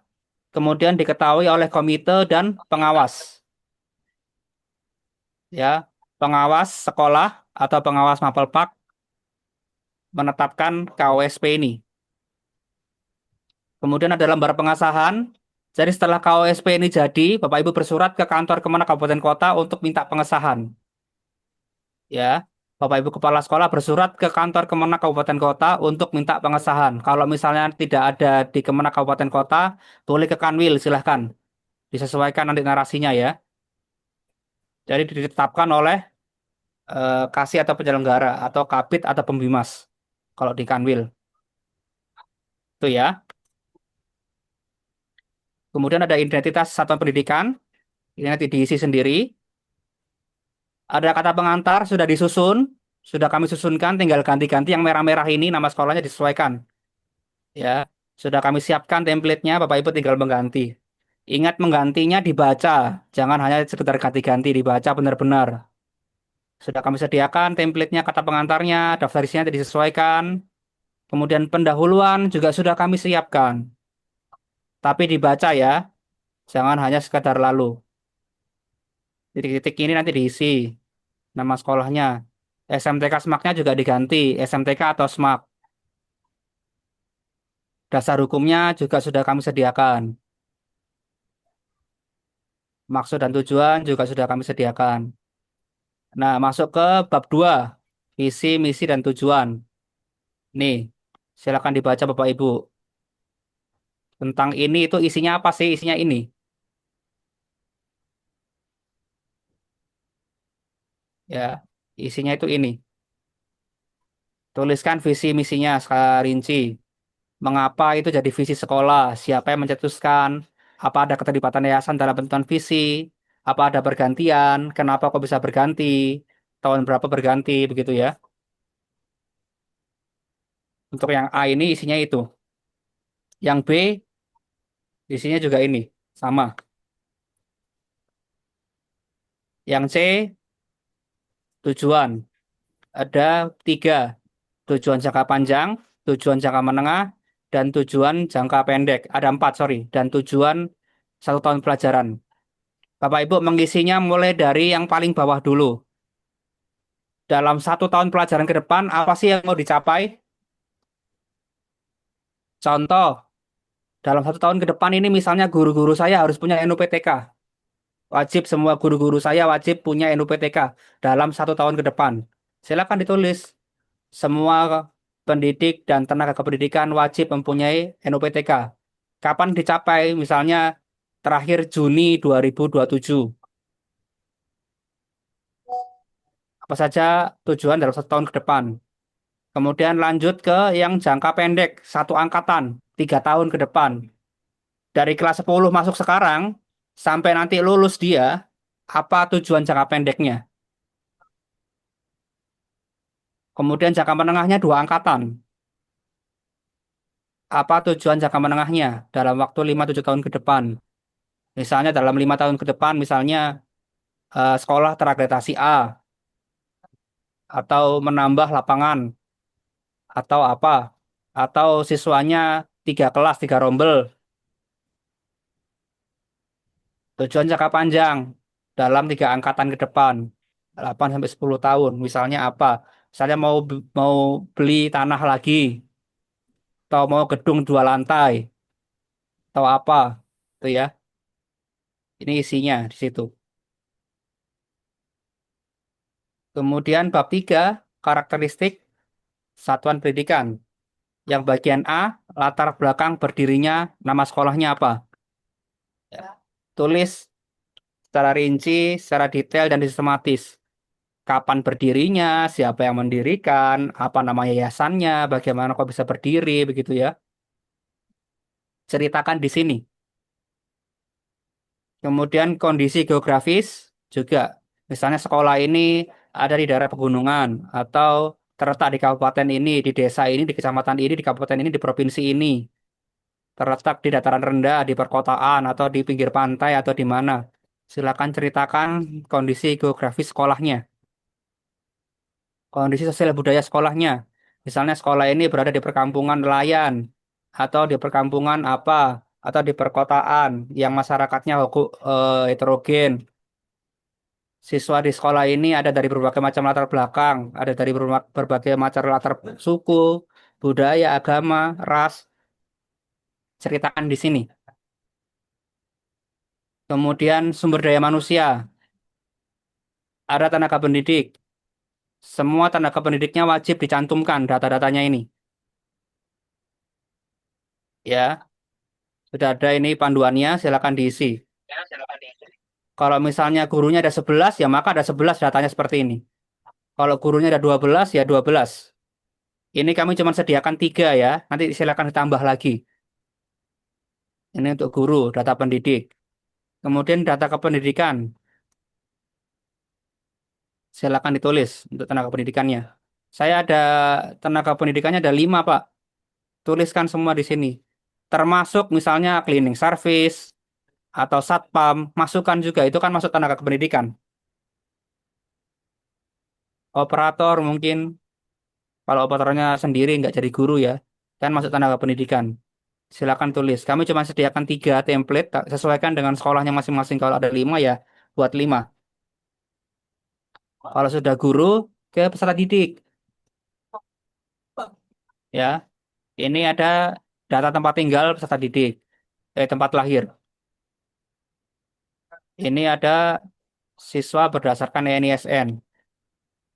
Ada data alamat, ada data kelas, ada data berdasarkan usia, dibagi jadi kelas, kelas 10, kelas 11, kelas 12. Kemudian ada berdasarkan jenis kelamin, kelas 10 berapa yang pria, berapa yang wanita, kelas 11 berapa yang pria, berapa wanita, dan kelas 12.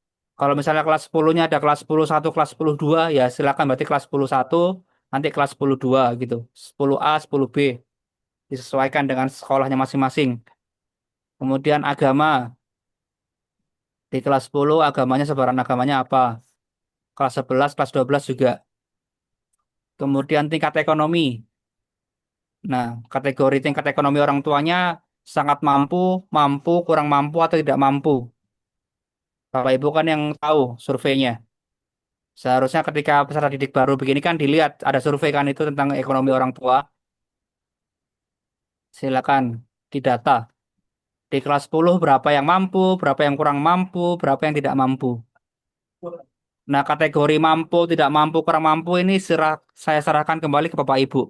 Sesuai dengan UMP masing-masing daerah. Ya, kan beda-beda. Jadi sesuai dengan kategori Bapak Ibu masing-masing lah. Kategori tidak mampu itu seperti apa, pendapatannya berapa, kalau yang kurang mampu pendapatan berapa, Bapak Ibu bikin range sendiri. Kemudian data alumni. Ya, ini.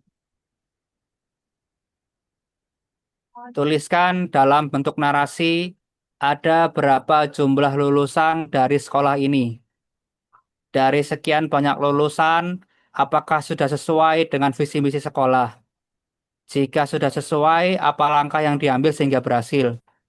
Kalau belum, apa alasannya dan apa langkah yang diambil ke depannya? Misalnya visinya menjadikan peserta didik yang unggul dalam IMTAK, misalnya iman dan takwa dan IPTEK. Nah, kira-kira lulusannya sudah unggul dalam iman tidak? Sudah unggul dalam IPTEK tidak? Visi misinya seperti itu, tapi lulusannya tidak unggul dalam iman, tidak unggul dalam IPTEK misalnya. Nah, kenapa? Apa yang menyebabkan tidak seperti itu? Tulis. Kemudian jumlah alumni berdasarkan angkatan. Ya, kalau bisa data alumni dari angkatan yang pertama. Tapi kalau tidak bisa, ya sebisanya. 3 tahun ke belakang atau 4 tahun ke belakang silahkan. Jadi angkatan misalnya sekolahnya berdiri tahun 2010. Nah, angkatan 2010 berarti kan lulusnya 2012. Berarti angkatan 2012 berapa jumlah alumninya? Angkatan 2013 berapa jumlah alumninya? Angkatan 2015 sampai sekarang yang terakhir kemarin 2025. Kemudian di sini dibaca dari tabel di atas apakah jumlah alumni terus meningkat setiap tahunnya atau berkurang atau fluktuatif atau stabil. Tuliskan mengapa hal itu bisa terjadi. Langkah apa yang harus diambil untuk meningkatkan jumlah alumni. Ya. Jika dibandingkan jumlah alumni angkatan 2025 kemarin dengan siswa baru yang sekarang masuk, apa yang dapat disimpulkan? Berkurang, bertambah, atau stagnan, stabil? Apa refleksi yang sekolah ambil atas data perbandingan tersebut? Ya, silakan ditulis di sini narasinya. Kemudian ada jumlah alumni berdasarkan profesi. Berarti ini alumni yang sudah bekerja. Ya, Pak, kalau nggak punya datanya bagaimana? Ya tulis saja tidak diketahui profesinya. Yang jadi tentara berapa, misalnya yang jadi bupati berapa, yang jadi kades berapa. Ini kan ya profesi. Ya, profesi. Yang pengangguran berapa kalau bisa ditulis. Tuliskan mengapa profesi tersebut bergengsi. Apa kontribusi alumni tersebut bagi sekolah? Apa kontribusi alumni tersebut bagi daerahnya? Misalnya ada daerah yang jadi kades. Ya jelas berkontribusi lah Pak. Buat sekolah. Kan jadi branding. Lulusan sini jadi kades. Atau jadi bupati. Nah, kan jadi branding. Kontribusi buat daerahnya ya jelas. Bupati kan pasti berkontribusi buat daerahnya. Kalau misalnya tidak diketahui profesinya, tuliskan alasannya mengapa banyak yang tidak diketahui profesinya. Atau sekolah cuman ya sudahlah tinggal lulus kan. Nggak tahu apa alasannya. Nah, apa langkah yang sekolah ambil untuk mendata alumni? Buat aksi nyata untuk memberdayakan alumni. Ya, diberdayakan alumninya supaya meningkat kualitas sekolahnya. Kemudian jumlah alumni berdasarkan tingkat keberlanjutan jenjang pendidikan tinggi. Buat narasi berapa banyak alumni yang sekolah ke perguruan tinggi. Jika memungkinkan, data disajikan dari angkatan paling awal sampai terakhir. Jika tidak terdeteksi, bisa menggunakan 3-4 tahun angkatan ke belakang. Kalau 3-4 tahun ke belakang kan masih ingat kan, masih ada datanya. Mungkin kalau udah 10 tahun yang lalu ya susah kan nyarinya. Ya kalau tidak ada ya 3-4 tahun ke belakang. Tulis nama perguruan tingginya, jumlah yang masuk di situ berapa. Yang tidak lanjut ke perguruan tinggi berapa.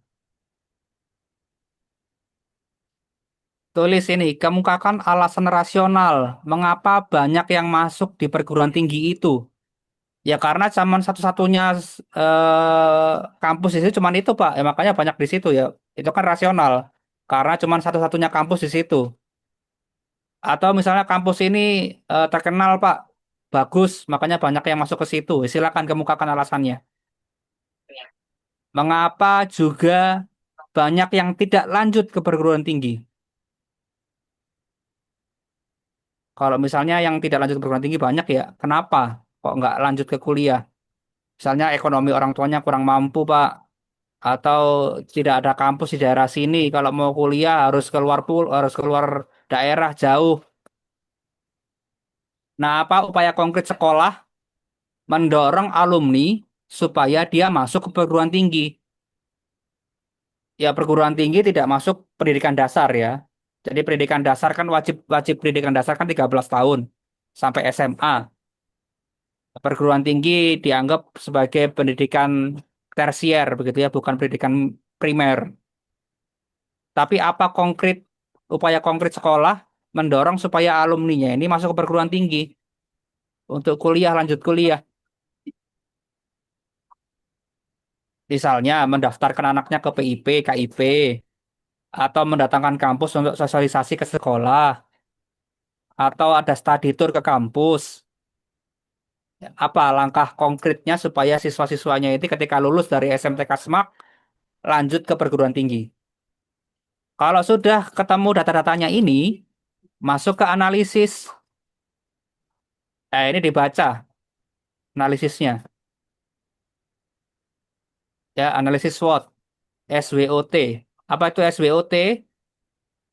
S-nya adalah strength atau kekuatan, W-nya adalah weakness atau kelemahan, O-nya opportunities atau peluang, T-nya threat atau ancaman. Jadi ada kekuatan, ada kelemahan, ada peluang, ada ancaman. Tulis apa saja kekuatan dari sekolah ini. Tulis apa saja kelemahan sekolah ini.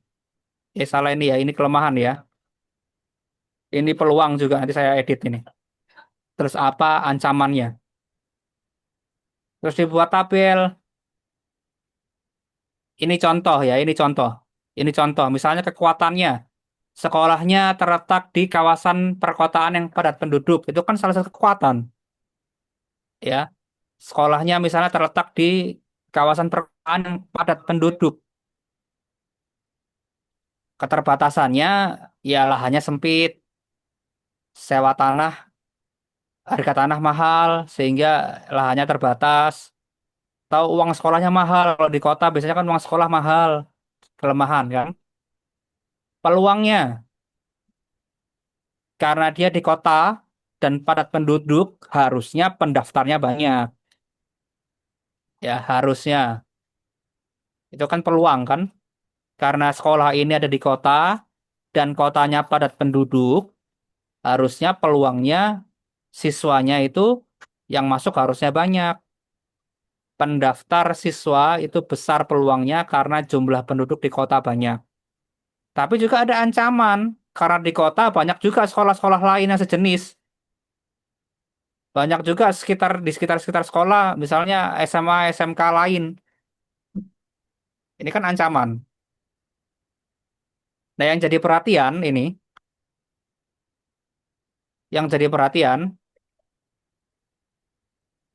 semua poin satu ini saling terkait. Ya, korelasi tersebut memudahkan sekolah untuk menyusun strategi ke depannya.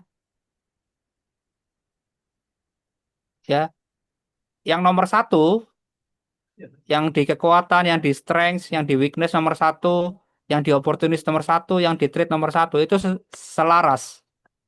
Ya, ini terkorelasi. Begitu juga nanti yang nomor dua. Yang nomor dua di sini harus berkorelasi juga. Yang nomor tiga juga harus berkorelasi juga.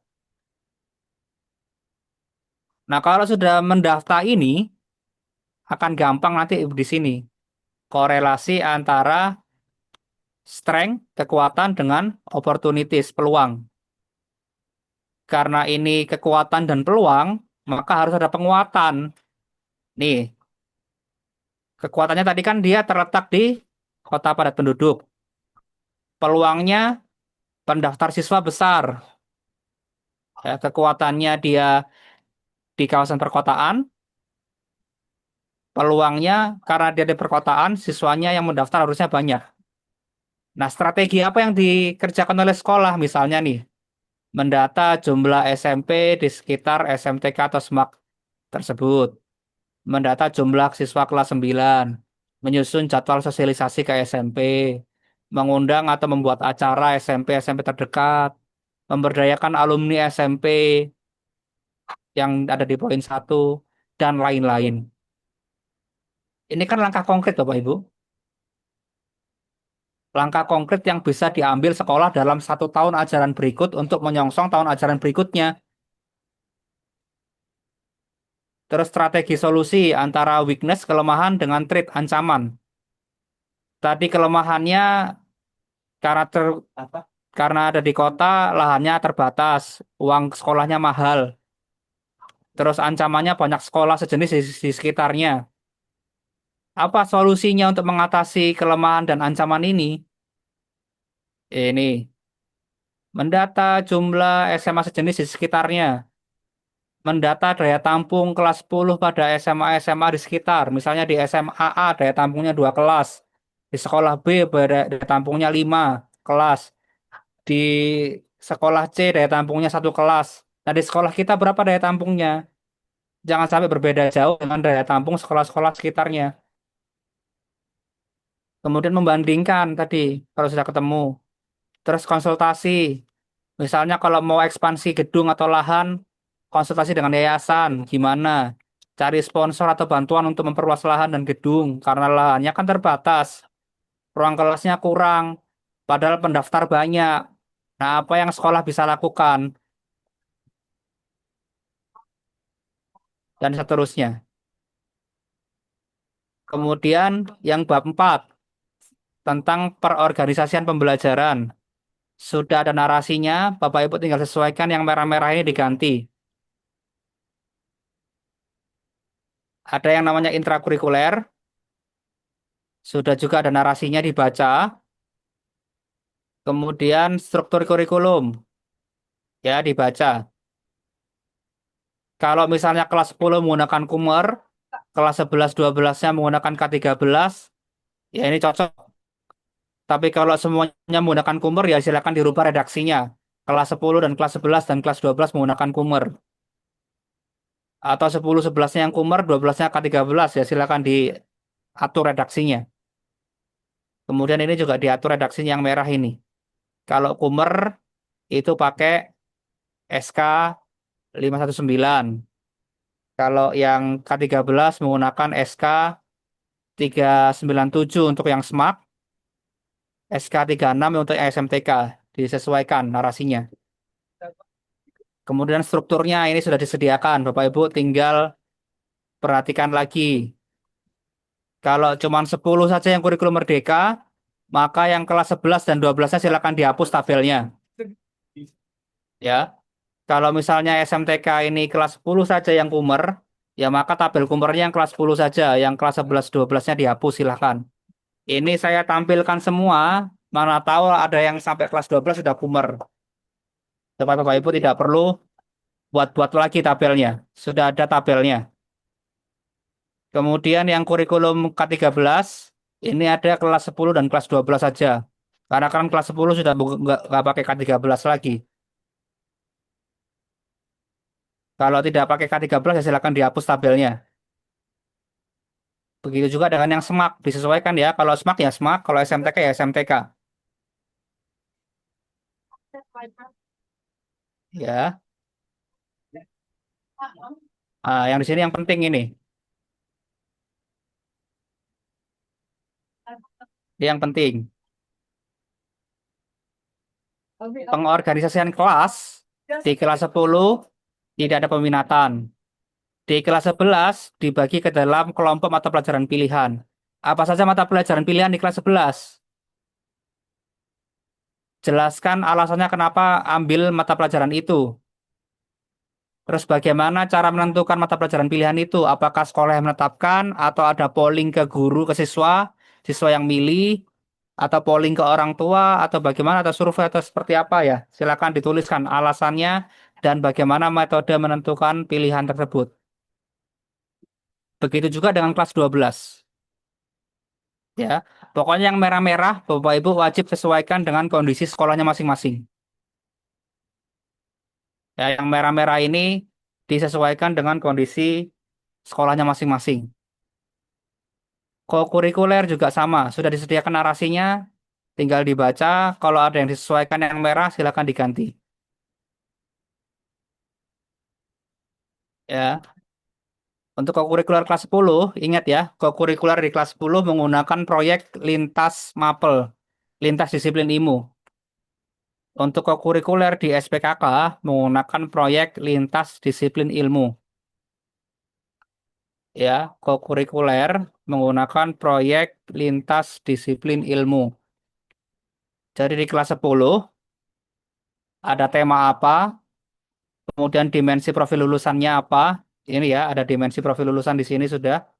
Misalnya proyek 1 tentang apa? Tentang demokrasi misalnya temanya. Temanya tentang demokrasi.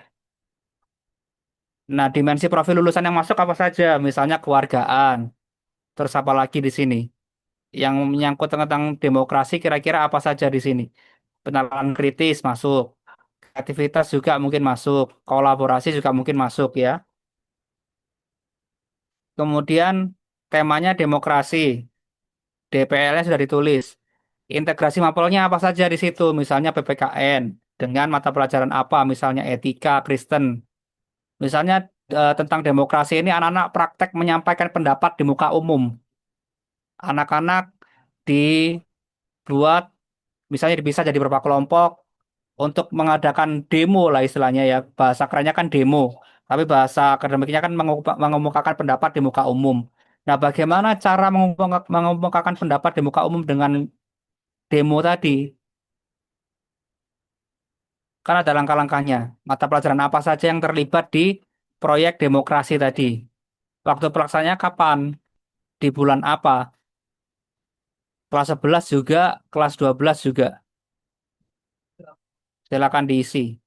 Ekstrakurikuler. Narasi sudah ada, tinggal disesuaikan. Daftar ekskulnya apa? Jadwalnya seperti apa? Siapa nama pembinanya? Uraikan dengan rinci kenapa ekskul tersebut ada. Apa urgensinya? Apa tujuan mengadakan ekskul itu? Pak, saya adakan ekskul drum band, Pak. Karena di kabupaten ini ada kejuaraan drum band tiap tahunnya. Dalam rangka ulang tahun, misalnya ulang tahun kabupaten kota, ada lomba drum band. Maka saya adakan ekskul drum band di sekolah supaya berpartisipasi. Contoh seperti itu. Atau saya adakan ekskul paskibra, Pak. Kenapa ada paskibra? Karena misalnya paskibra mengajarkan kedisiplinan. Misalnya tiap tahun ada perlombaan dan sebagainya macamnya. Alasannya apa kemukakan di situ? Kenapa ada ekskul itu? Ya. Kemudian perencanaan pembelajaran sudah ada narasinya. Kemudian di sini contoh RPP atau modul ajar minimal 3 mapel. Bapak Ibu pilih RPP atau modul ajar yang terbaik. Ya, pilih yang terbaik minimal 3 mapel. Contoh modul atau RPP. Kemudian yang terakhir, bab 5 yang terakhir. Ya, ada evaluasi. Ini contoh ya Bapak Ibu, ini contoh. Nanti Bapak Ibu kembangkan sendiri. Bapak Ibu bisa baca sendiri nanti. Tuliskan semua evaluasi yang dilakukan baik pihak internal maupun pihak eksternal. Pihak internal itu ada kepala sekolah, komite, yayasan. Sedangkan kalau pihak eksternal ada dari misalnya dari DPK atau dari Kanwil atau dari kantor Kemenak, dari pengawas atau dari pihak lain, dari dinas pendidikan kah atau dari mana. Kemudian kritik dan saran. Kata penutup sudah disediakan. Terakhir lampiran-lampiran. Nah, itu adalah format KWSP yang wajib Bapak Ibu buat dalam 1 tahun ajaran ini. Saya harap setelah ini Bapak Ibu sudah bisa menetapkan anggota tim penyusunnya, sudah bisa mulai bekerja, ya. Ini akan dikumpulkan kapan? Dikumpulkannya adalah pada bulan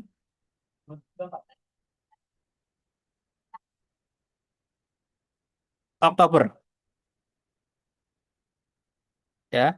Masih ada waktu 3-4 bulan ke depan untuk menyusun kurikulum ini. Jadi di riset yang baik, diteliti yang baik, dianalisis yang baik, sehingga ini jadi dokumen penting, ya, dokumen penting terkait kondisi sekolah dari Bapak Ibu yang Bapak Ibu pimpin. Dikumpulkannya nanti bulan Oktober, nanti akan saya sediakan link pengumpulan. Jadi dikerjakan dengan baik, dengan betul. Saya yakin Bapak Ibu kalau Bapak Ibu mengerjakan ini dengan niat, dengan baik, pasti akan gampang untuk evaluasi, untuk peningkatan mutu ke depannya. Karena memang dokumen ini dibuat untuk peningkatan mutu. Bapak Ibu jadi tahu kan, oh ternyata alumni saya itu banyak yang nggak kuliah. Kenapa alasannya nggak kuliah? Oh ternyata guru-guru saya masih banyak yang belum punya NUPTK. Kenapa kok belum punya NUPTK ya? Ternyata guru-guru saya belum sertifikasi banyak loh. Ternyata murid saya itu cuma 1 kelas. Kenapa cuma 1 kelas? Ternyata di murid saya itu ada yang agamanya selain Kristen loh. Begitu ya. Kalau Bapak Ibu mengerjakannya dengan niat, saya yakin dengan pasti mutu sekolah pasti akan ditingkatkan nanti di tahun ajaran ke depannya. Ya karena ini dibuat per tahun ajaran, maka tahun ajaran ini setelah dibuat akan dievaluasi di tahun ajaran berikutnya. Begitu Bapak Ibu. Nanti format ini akan kami share di grup kepala sekolah. Jadi Bapak Ibu tinggal menyesuaikan, tinggal mengedit. Kami akan sediakan versi Word dan PDF-nya. Bapak Ibu bisa mengedit, langsung mengerjakan. Begitu, sampai di sini ada yang ditanyakan? Ada Kak. Ya, silakan yang angkat tangan, Bu Endah dari SMTK Alor, silakan.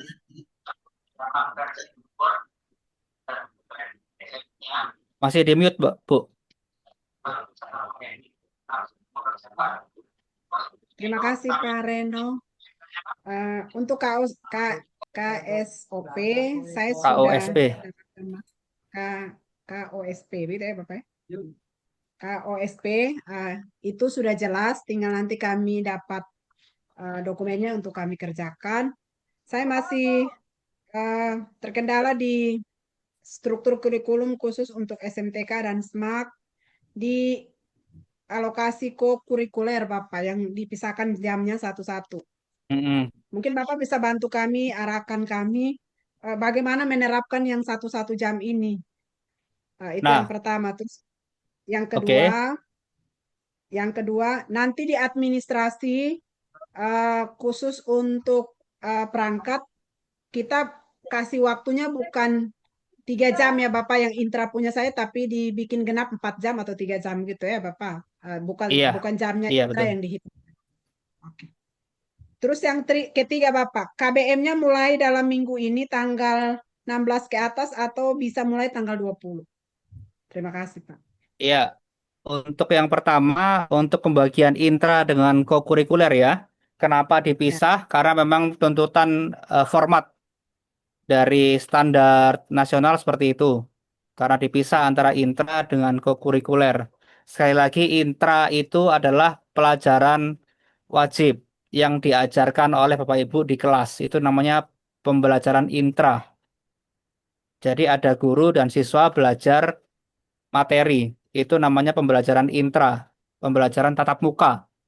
Kalau pembelajaran kurikuler itu adalah pembelajaran tambahan untuk mendukung intrakurikuler. Ya, pembelajaran tambahan wajib untuk mendukung intra. Seperti yang saya sebutkan tadi misalnya tentang demokrasi. Demokrasi ini kan mendukung mata pelajaran PKN. Ya. Atau misalnya nanti di dalam demokrasi ada orasi. Muncul di situ bahasa Indonesia, menyusun teks dengan baik dan benar. Kan membantu mata pelajaran IPA dan mata pelajaran bahasa dan PKN untuk lebih dalam. Itu namanya kokurikuler, membantu mengembangkan pendalaman mata pelajaran intra. Nah, bagaimana untuk jam pelajaran yang kokurikuler yang 1 jam itu? Nah, bisa terintegrasi dengan jam pelajaran di kelas atau bisa tersendiri menggunakan pekan. Jadi misalnya kalau terintegrasi dengan kelas, ya sudah ketika pelajaran PKN langsung aja praktek demokrasi. Beserta dengan guru bahasa Indonesia. Langsung kolaborasi di situ. Atau misalnya orasinya pakai bahasa Inggris, langsung masuk guru bahasa Inggris. Ya, atau menggunakan pekan. Misalnya 1 minggu sebelum ujian, pekan kokurikuler misalnya. Bisa seperti itu. Ya bebas, sekolah bisa memilih masuk di jadwal intra atau bisa menggunakan pekan. Tidak semua mata pelajaran punya pelajaran kokurikuler ya Bapak Ibu. Nanti dicek lagi mata pelajaran mana saja yang ada kokurikulernya. Yang tidak ada ya tidak usah kokurikuler. Tapi kalau mau gabung join ya silahkan, tidak masalah. Begitu Ibu? Bisa kalau kolaborasi antar pelajaran ya Pak. Misalnya 1-2 pelajaran dibikin kokurikuler bisa? Oh iya, iya. Justru kokurikulernya harus kolaborasi lintas mata pelajaran. Kan di buku pedoman kokurikuler, kalau Bapak Ibu lihat di buku pedoman yang dikeluarkan oleh Kemendasmen, itu ada tiga pilihan untuk kokurikuler. Yang pertama itu adalah 7 kebiasaan Indonesia Sehat kalau nggak salah. Kemudian yang kedua proyek lintas disiplin ilmu. Yang ketiga adalah pilihan sekolah sendiri. Ya. Nah, kita menggunakan yang proyek lintas disiplin ilmu. Tidak menggunakan yang 7 kebiasaan atau yang proyek pilihan sekolah. Menggunakan proyek lintas disiplin ilmu supaya mempermudahkan pengorganisasian lintas mapel. Juga nanti ketika ujian praktek kelas 12 juga gampang, ujian prakteknya lintas disiplin ilmu kan gampang. Daripada ujian prakteknya satu hari satu mata pelajaran, satu hari satu mata pelajaran kan susah. Buang-buang waktu, buang-buang energi. Kalau lebih baik kan prakteknya satu aja, satu proyek bisa dinilai oleh beberapa mata pelajaran kan lebih gampang seperti itu. Ya, Begitu Ibu. ya. Untuk Lalu apa jadwal lagi tadi? KBM, Pak. Oh, KBM Jadwal dimulai KBM dimulai setelah MPLS berakhir, otomatis tanggal 16. Hari Kamis sudah mulai KBM. Tidak bisa ke 20 ya, Pak. Saya bertanya, Pak. Tanggal 16, Bu. Baik, Bapak. Pak, Terima izin kasih. bertanya, Terima Pak. kasih, Pak Tanya, Reno. Pak. Ya, silakan Pak Milto Seran. Oke, terima kasih, Pak. Ini masih menyangkut dengan jadwal Kumer ini, Pak. Nah, ini kan untuk SMTK. SMTK itu kan ada di bagi kelas 10 itu kan wajib Kumer, sedangkan kelas 11, 12 itu kan kembali KTSP.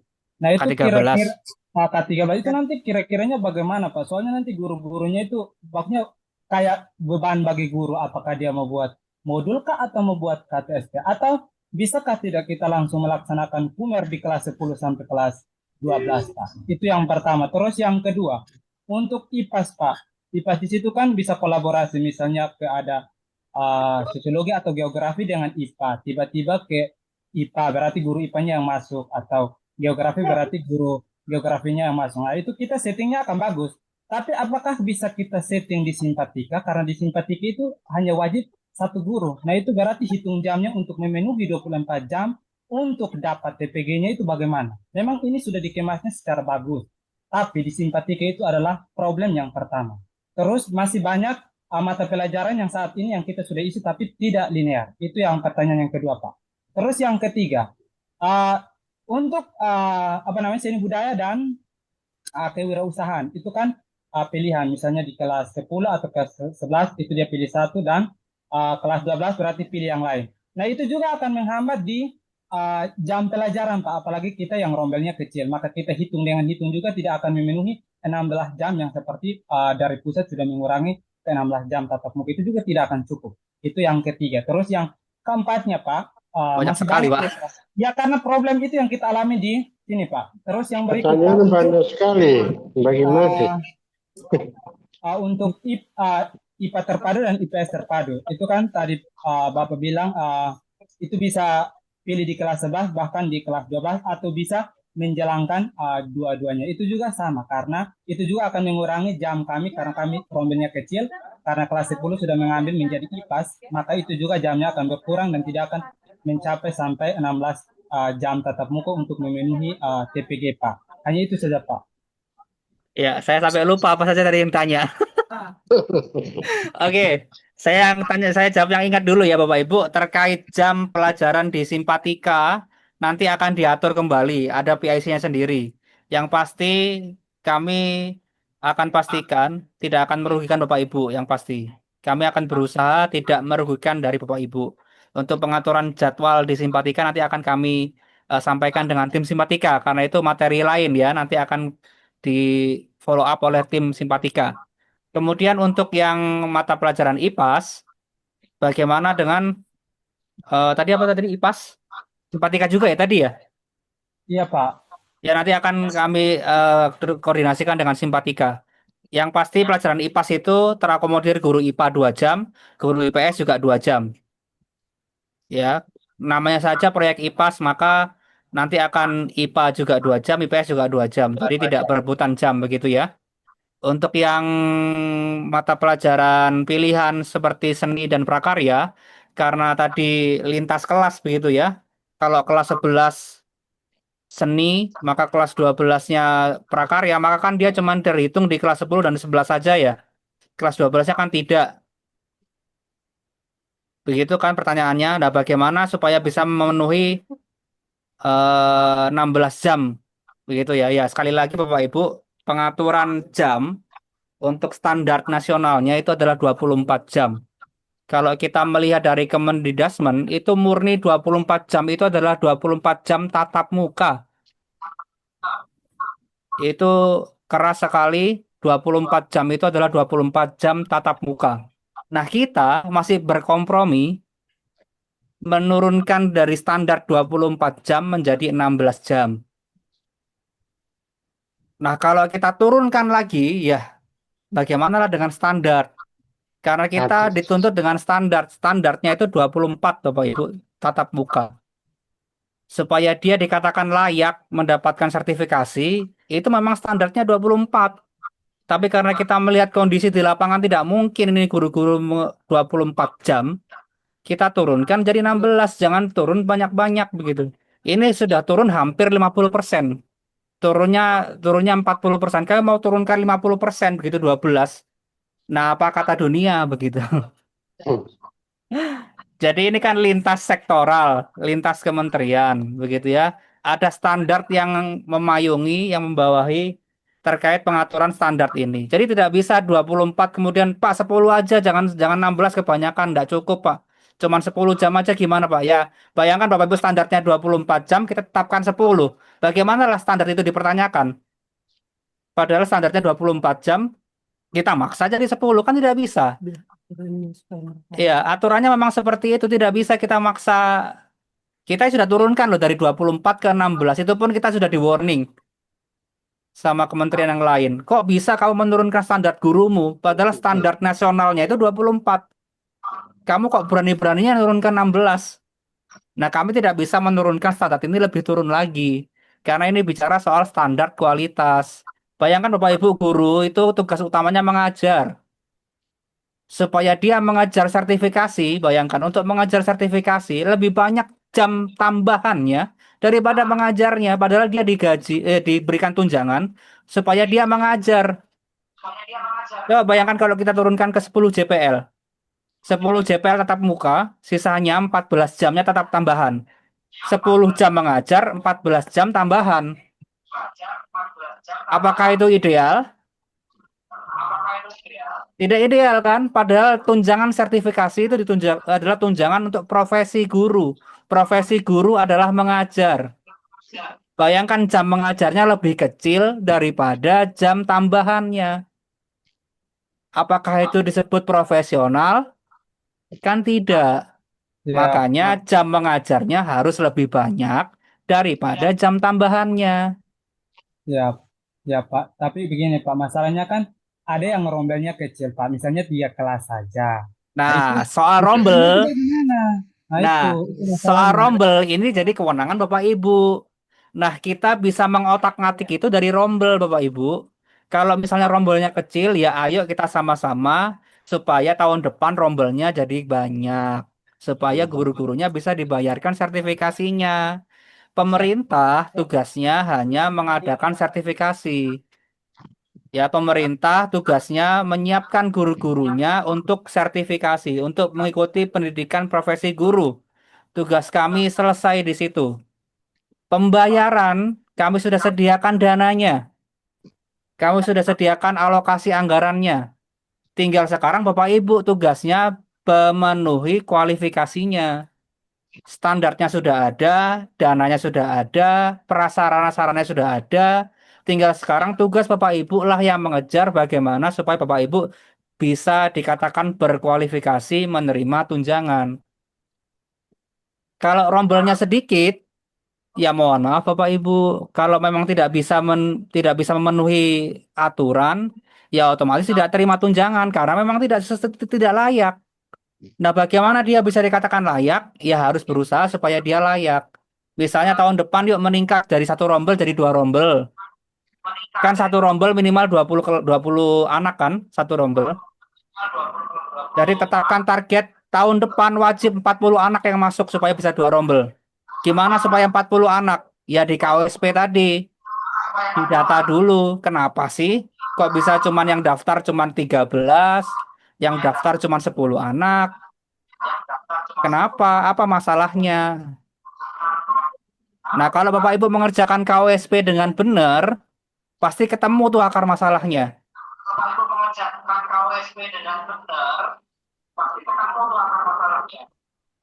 Nah, makanya pemerintah sudah menyiapkan Bapak Ibu semua, Bapak Ibu guru, Bapak Ibu kepala sekolah bisa ikut PPG gratis.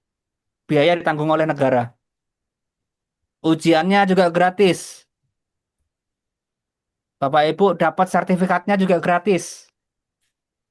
Sekarang dananya sudah tersedia. Dana sertifikasi, dana tunjangan sudah tersedia. Tinggal sekarang tugas Bapak Ibu memenuhi kualifikasi standar minimalnya. Jadi sekali lagi, kita tidak bisa menurunkan JTM, jam tatap muka. Yang bisa Bapak Ibu lakukan adalah meningkatkan rombel. Bapak Ibu yang sekolahnya rombelnya sudah banyak, tingkatkan lagi. Kalau Bapak Ibu yang rombelnya sedikit, bagaimana caranya supaya rombel itu bisa banyak? Belajarlah ke sekolah-sekolah yang rombelnya banyak. Bapak Ibu yang sekolahnya rombelnya banyak, berbagilah dengan sekolah-sekolah yang rombelnya sedikit. Begitu ya. Jadi mohon maaf soal jam tatap muka. Kita sudah sepakat nih. Kita turunkan dari 24 ke 16 ini. Sudah ketar-ketir kami ini. Bagaimana kualitasnya yang harusnya 24 jam. Kami turunkan jadi 16. Selisih 8. Kenapa nggak ke 12 saja Pak supaya 50-50 begitu ya? Tugas mengajarnya 12, tugas tambahnya 12. Tidak bisa Bapak Ibu. Harus lebih banyak tugas mengajarnya. Namanya saja tunjangan profesi. Ya, namanya saja tunjangan profesi. Profesinya adalah guru. Tugas utama guru apa? Mengajar, bukan jaga piket. Ya, tugas utamanya guru itu mengajar, bukan jadi pembina ekstra. Begitu ya Bapak Ibu, mengerti ya sekarang? Oke. Oke, lanjut. Bapak izin Apakah ada bertanya yang juga Bapak masih jawab terkait tadi? dengan jam tatap muka untuk pembayaran tunjangan PTG ini. Izin Pak, izin ke belakang. Iya, siapa ini? Saya bingung Izin ini Bapak. banyak yang. Iya, Bu Petri silakan. Oke, terima kasih Bapak. Masih terkait dengan pembayaran tunjangan TPG ini, seperti Bapak bahasakan tadi bahwa 16 jam itu dari 24 diturunin ke 16 jam. Apakah 16 jam itu sudah terhitung nantinya dengan tugas 24 jam. tambahan? Enggak, Bu. Contoh 16 jam misalnya, itu hanya 16 jam itu tatap muka saja. ya, itu tatap muka aja Bapak. Sebentar saya cek dokumennya ya. Apakah 16 jam atau 14 jam saya lupa. Iya, Bapak Ibu biasanya ada kan yang punya dokumen? seperti yang kemarin kita sudah buat itu untuk pembayaran TPG Bapak. Di tugas mengajar saya itu 12, terus tugas tambahan saya sebagai wakasek kurikulum itu di situ dihitung 12 jam. Jadi untuk pembayaran sertifikasi bisa lah, tapi kalau yang seperti Bapak bahasakan tadi bahwa harus 16 jam tatap muka, berarti harus nambah lagi dong. Iya, Bu. Karena aturannya jam tatap mukanya yang dihitung, Bu. Tugas tambahan itu kan hanya tugas tambahan supaya Bapak Ibu pas 24 begitu kan. Kalau misalnya di aturannya misalnya 16 jam, Ibu Beatrice cuma ngajar 12 jam, terus wakaseknya 12 jam. Kalau 12 tambah 12 kan 24. Tapi kan tidak sesuai standar itu. Standarnya kan jam tatap mukanya harus lebih banyak daripada tugas tambahannya. Ya secara sistem nggak layak dibayar karena Ibu 11. tugas mengajarnya nggak lebih banyak daripada tugas tambahannya. Padahal Ibu profesinya sebagai guru. Hanya 12. Mengajarnya Oke, cuma Bapak. 12. Tugas tambahannya cuma 12. Artinya kan tugas mengajar Ibu kan nggak lebih banyak daripada tugas tambahan. Nah, itu yang jadi pertanyaan begitu. Bapak Ibu kan mau mendapatkan tunjangan profesi, profesinya sebagai guru. Nah, tugas utama guru adalah mengajar. Tapi kok tugas tambahannya lebih banyak daripada tugas mengajarnya? Oke deh Bapak, terima kasih. Ada pertanyaan tambahan lagi Bapak, masih terkait dengan Silakan. pembagian mata pelajaran yang kalau kami di SMTK Negeri Seru ini kelas 10 11 kelas 10 kelas 11 12 nanti ini masih pakai K13, sedangkan kelas 10 ini kan sudah wajib pakai Kumer. Di situ sempat saya lihat tadi pemaparan Bapak bahwa ada beberapa mata pelajaran yang dihilangkan, misalnya sejarah Indonesia. Awalnya di Betul. K13 itu dia masuk di dia tidak dia terpisah dari IPS. Betul. Terpadu ya. Tadi pelajaran wajib. Nah, sekarang dia sudah, saya lihat di situ sudah tidak ada sejarah Indonesia. Artinya apa ini jurusan mata pelajaran sejarah Indonesia ini otomatis kita gabungkan masuk kembali ke dalam IPAS terpadu gitu ya Betul, Bapak. betul. Untuk mata pelajaran sejarah Indonesia yang kelas Ah, 10 ya, kelas 10 ya, guru sejarah Indonesianya nanti dia bisa mengajar di proyek IPAS. iya. Di kelas 11-nya dan kelas 12-nya masuk di IPA atau IPS di IPS terpadu. Iya, iya, Bapak. Kemudian ada lagi satu Bapak terkait dengan TKA. TKA Mm-mm. untuk kami SMTK kemarin itu bukan keagamaan malah operator bilang, kan saya sempat protes, kok operator kenapa bisa nanya anak-anak pilihan sosiologi, geografi, ekonomi, kenapa enggak mata pelajaran keagamaan? Lah yang mau kita alokasikan notabene waktu di situ di ke-13 dulu 20 jam keagamaan, 18 jam khususnya yang jurusan keagamaan, kenapa tidak diujikan saja mata pelajaran keagamaan Bapak? Kok diambilnya Betul, sosiologi, geografi yang alokasi waktunya hanya 2 jam, alhasil nilainya anak-anak termasuk kami murid itu agak berkurang Bapak. Itu aja, terima betul, ya kasih. betul. Ini jadi masukan buat kami supaya nanti di TKA untuk SMTK itu tidak lagi ke IPA IPS bahasa, tapi keagamaan. Karena memang SMTK ini kan lebih banyak keagamaan. Ya, betul Pak. Harus ganti. Nanti kami akan koordinasikan itu dengan Pusmendik, Pusat Asesmen dan Pendidikan di Kemendikbudristek, supaya bisa diadakan TKA yang keagamaan. Ya, itu Karena Bapak. memang Betul. SMTK kan kewalahan kan kalau SMTK Iya, yang diujikan Bapak. malah pelajaran geografi, sedangkan di SMTK nggak ada geografi. Iya, susah. Iya, Susah, makanya makanya kita nilai guru-guru kita tuh itu pusing. Bapak pada kurang. Ya, nanti ini jadi bahan diskusi kami dengan Pusmendik begitu ya, supaya kami juga berusaha ada TKA yang jurusan keagamaan. Karena ketika kita lihat jurusan SMK misalnya sekolah menengah kejuruan, mereka ada TKA Iya, tentang kejuruan. Nah, di kita iya kenapa nggak Bapak. ada TKA tentang keagamaan? Nah, kita akan berusaha supaya ada TKA yang keagamaan, supaya bisa mengakomodir yang SMTK SMTK ini. Oke Bapak, terima kasih lagi. Kami sangat harapkan Bapak demikian. Ya, baik. Terima kasih. Baik, Bapak Ibu. Satu kali lagi pertanyaan. Ya, dari Pak Yontus. Silakan Pak Yontus. Hormat, Pak. Salam. Ya, baik, selamat sore kami Papua. Saya minta maaf saya terlambat masuk untuk saya mau pertanyaan dengan semua saya ikuti untuk mata pelajaran ini saya di SMP Negeri Buai atau mau mengajar agama. Saya juga jurusan agama, jadi masuk itu saya 3 jam, disampaikan 18 jam. Itu bagaimana? Itu yang saya mau tanya. Terima Saya kasih. tidak paham pertanyaannya, Pak. Gimana, Pak? Ulangi, Itu Pak. yang Sorry, pertama. ulangi, Pak. Saya tidak paham pertanyaannya, Pak. Mohon maaf. Ulangi lagi.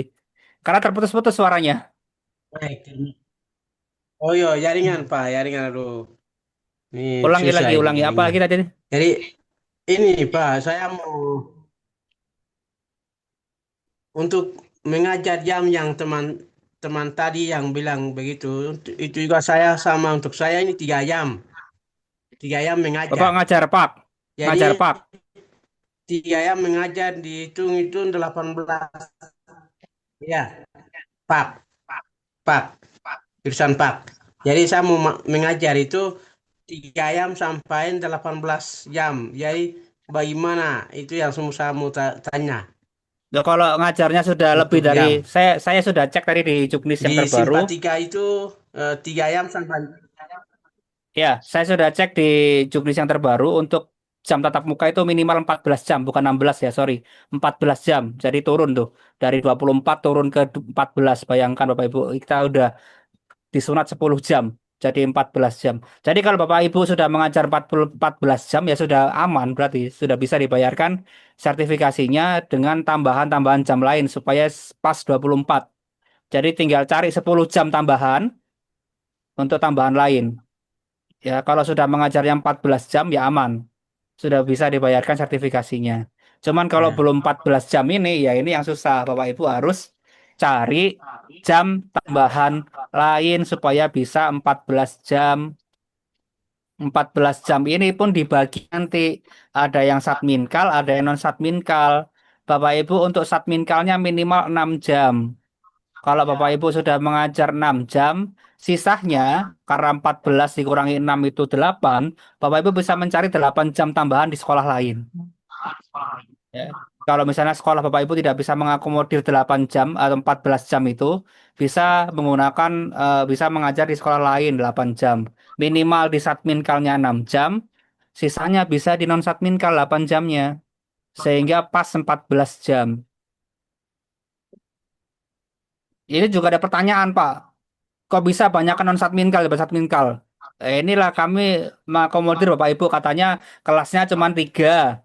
Kalau dia 2 jam ya maka 6 jam. Ya sudah, satminkalnya 6 jam. Harusnya secara logika ya, harusnya satminkalnya harusnya lebih banyak daripada non satminkal.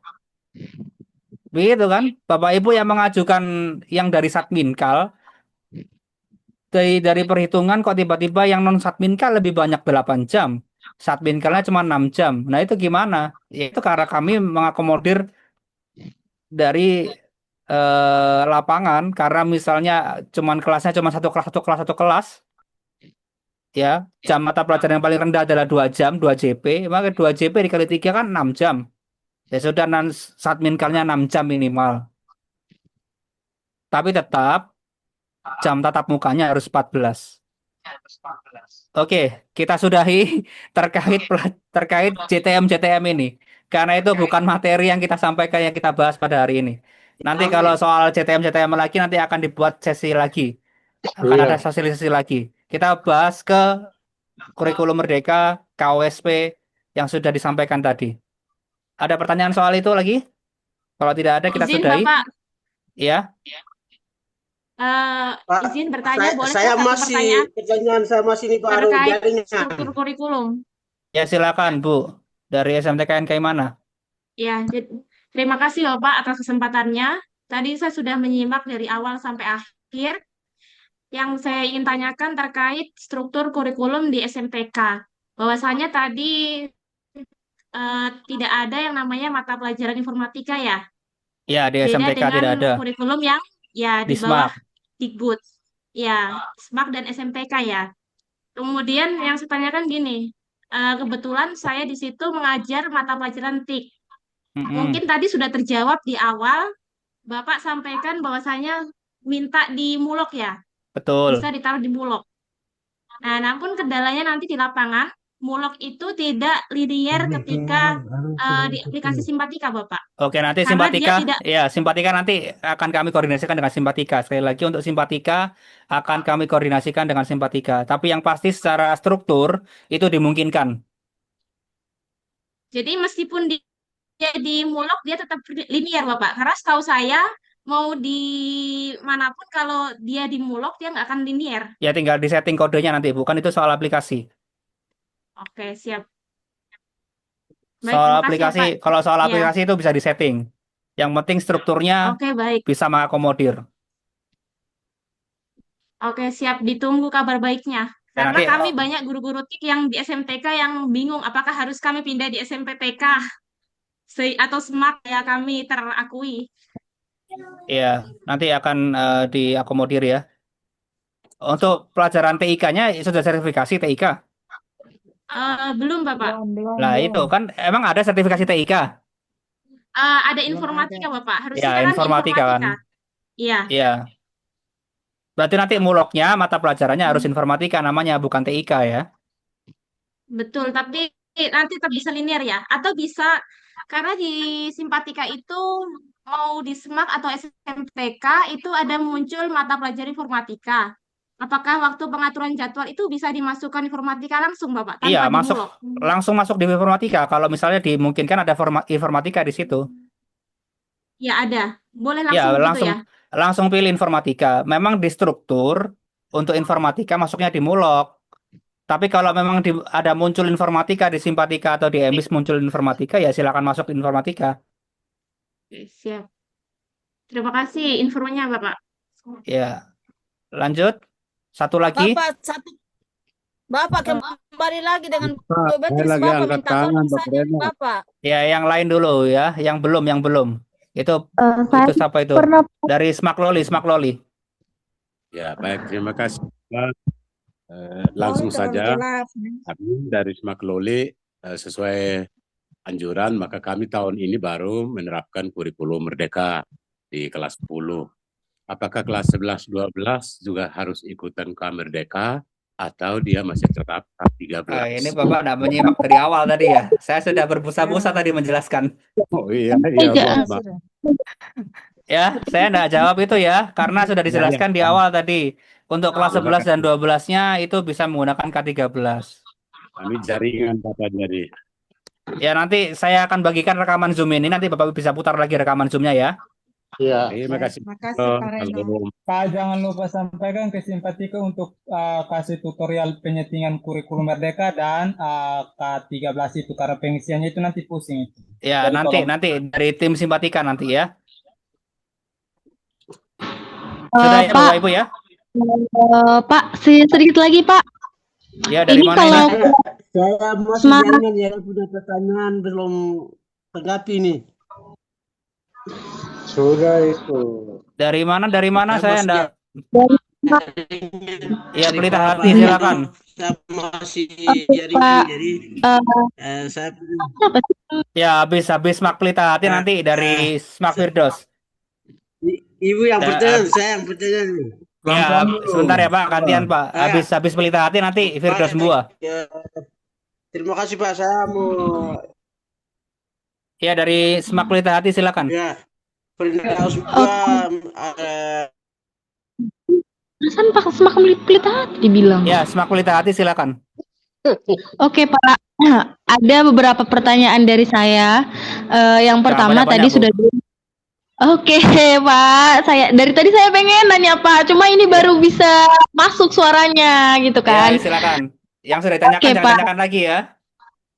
Gini Pak, nanti kalau kami masih tetap menggunakan K13 di kelas 11-12 itu, apakah transkripnya masih menggunakan itu ya Pak? Transkripnya jurusan IPS nanti? Ya, Pas untuk ijazah. ijazah, ya transkrip ijazah ya maksudnya, ya tetap menggunakan K13, masih ada peminatan. Oh, oke Pak. Misalnya kan kami menggunakan semua kumer sekarang bisa juga ya? Bisa, silahkan. Oke Pak. Nah kemudian Pak, yang terakhir ini ya Pak ya.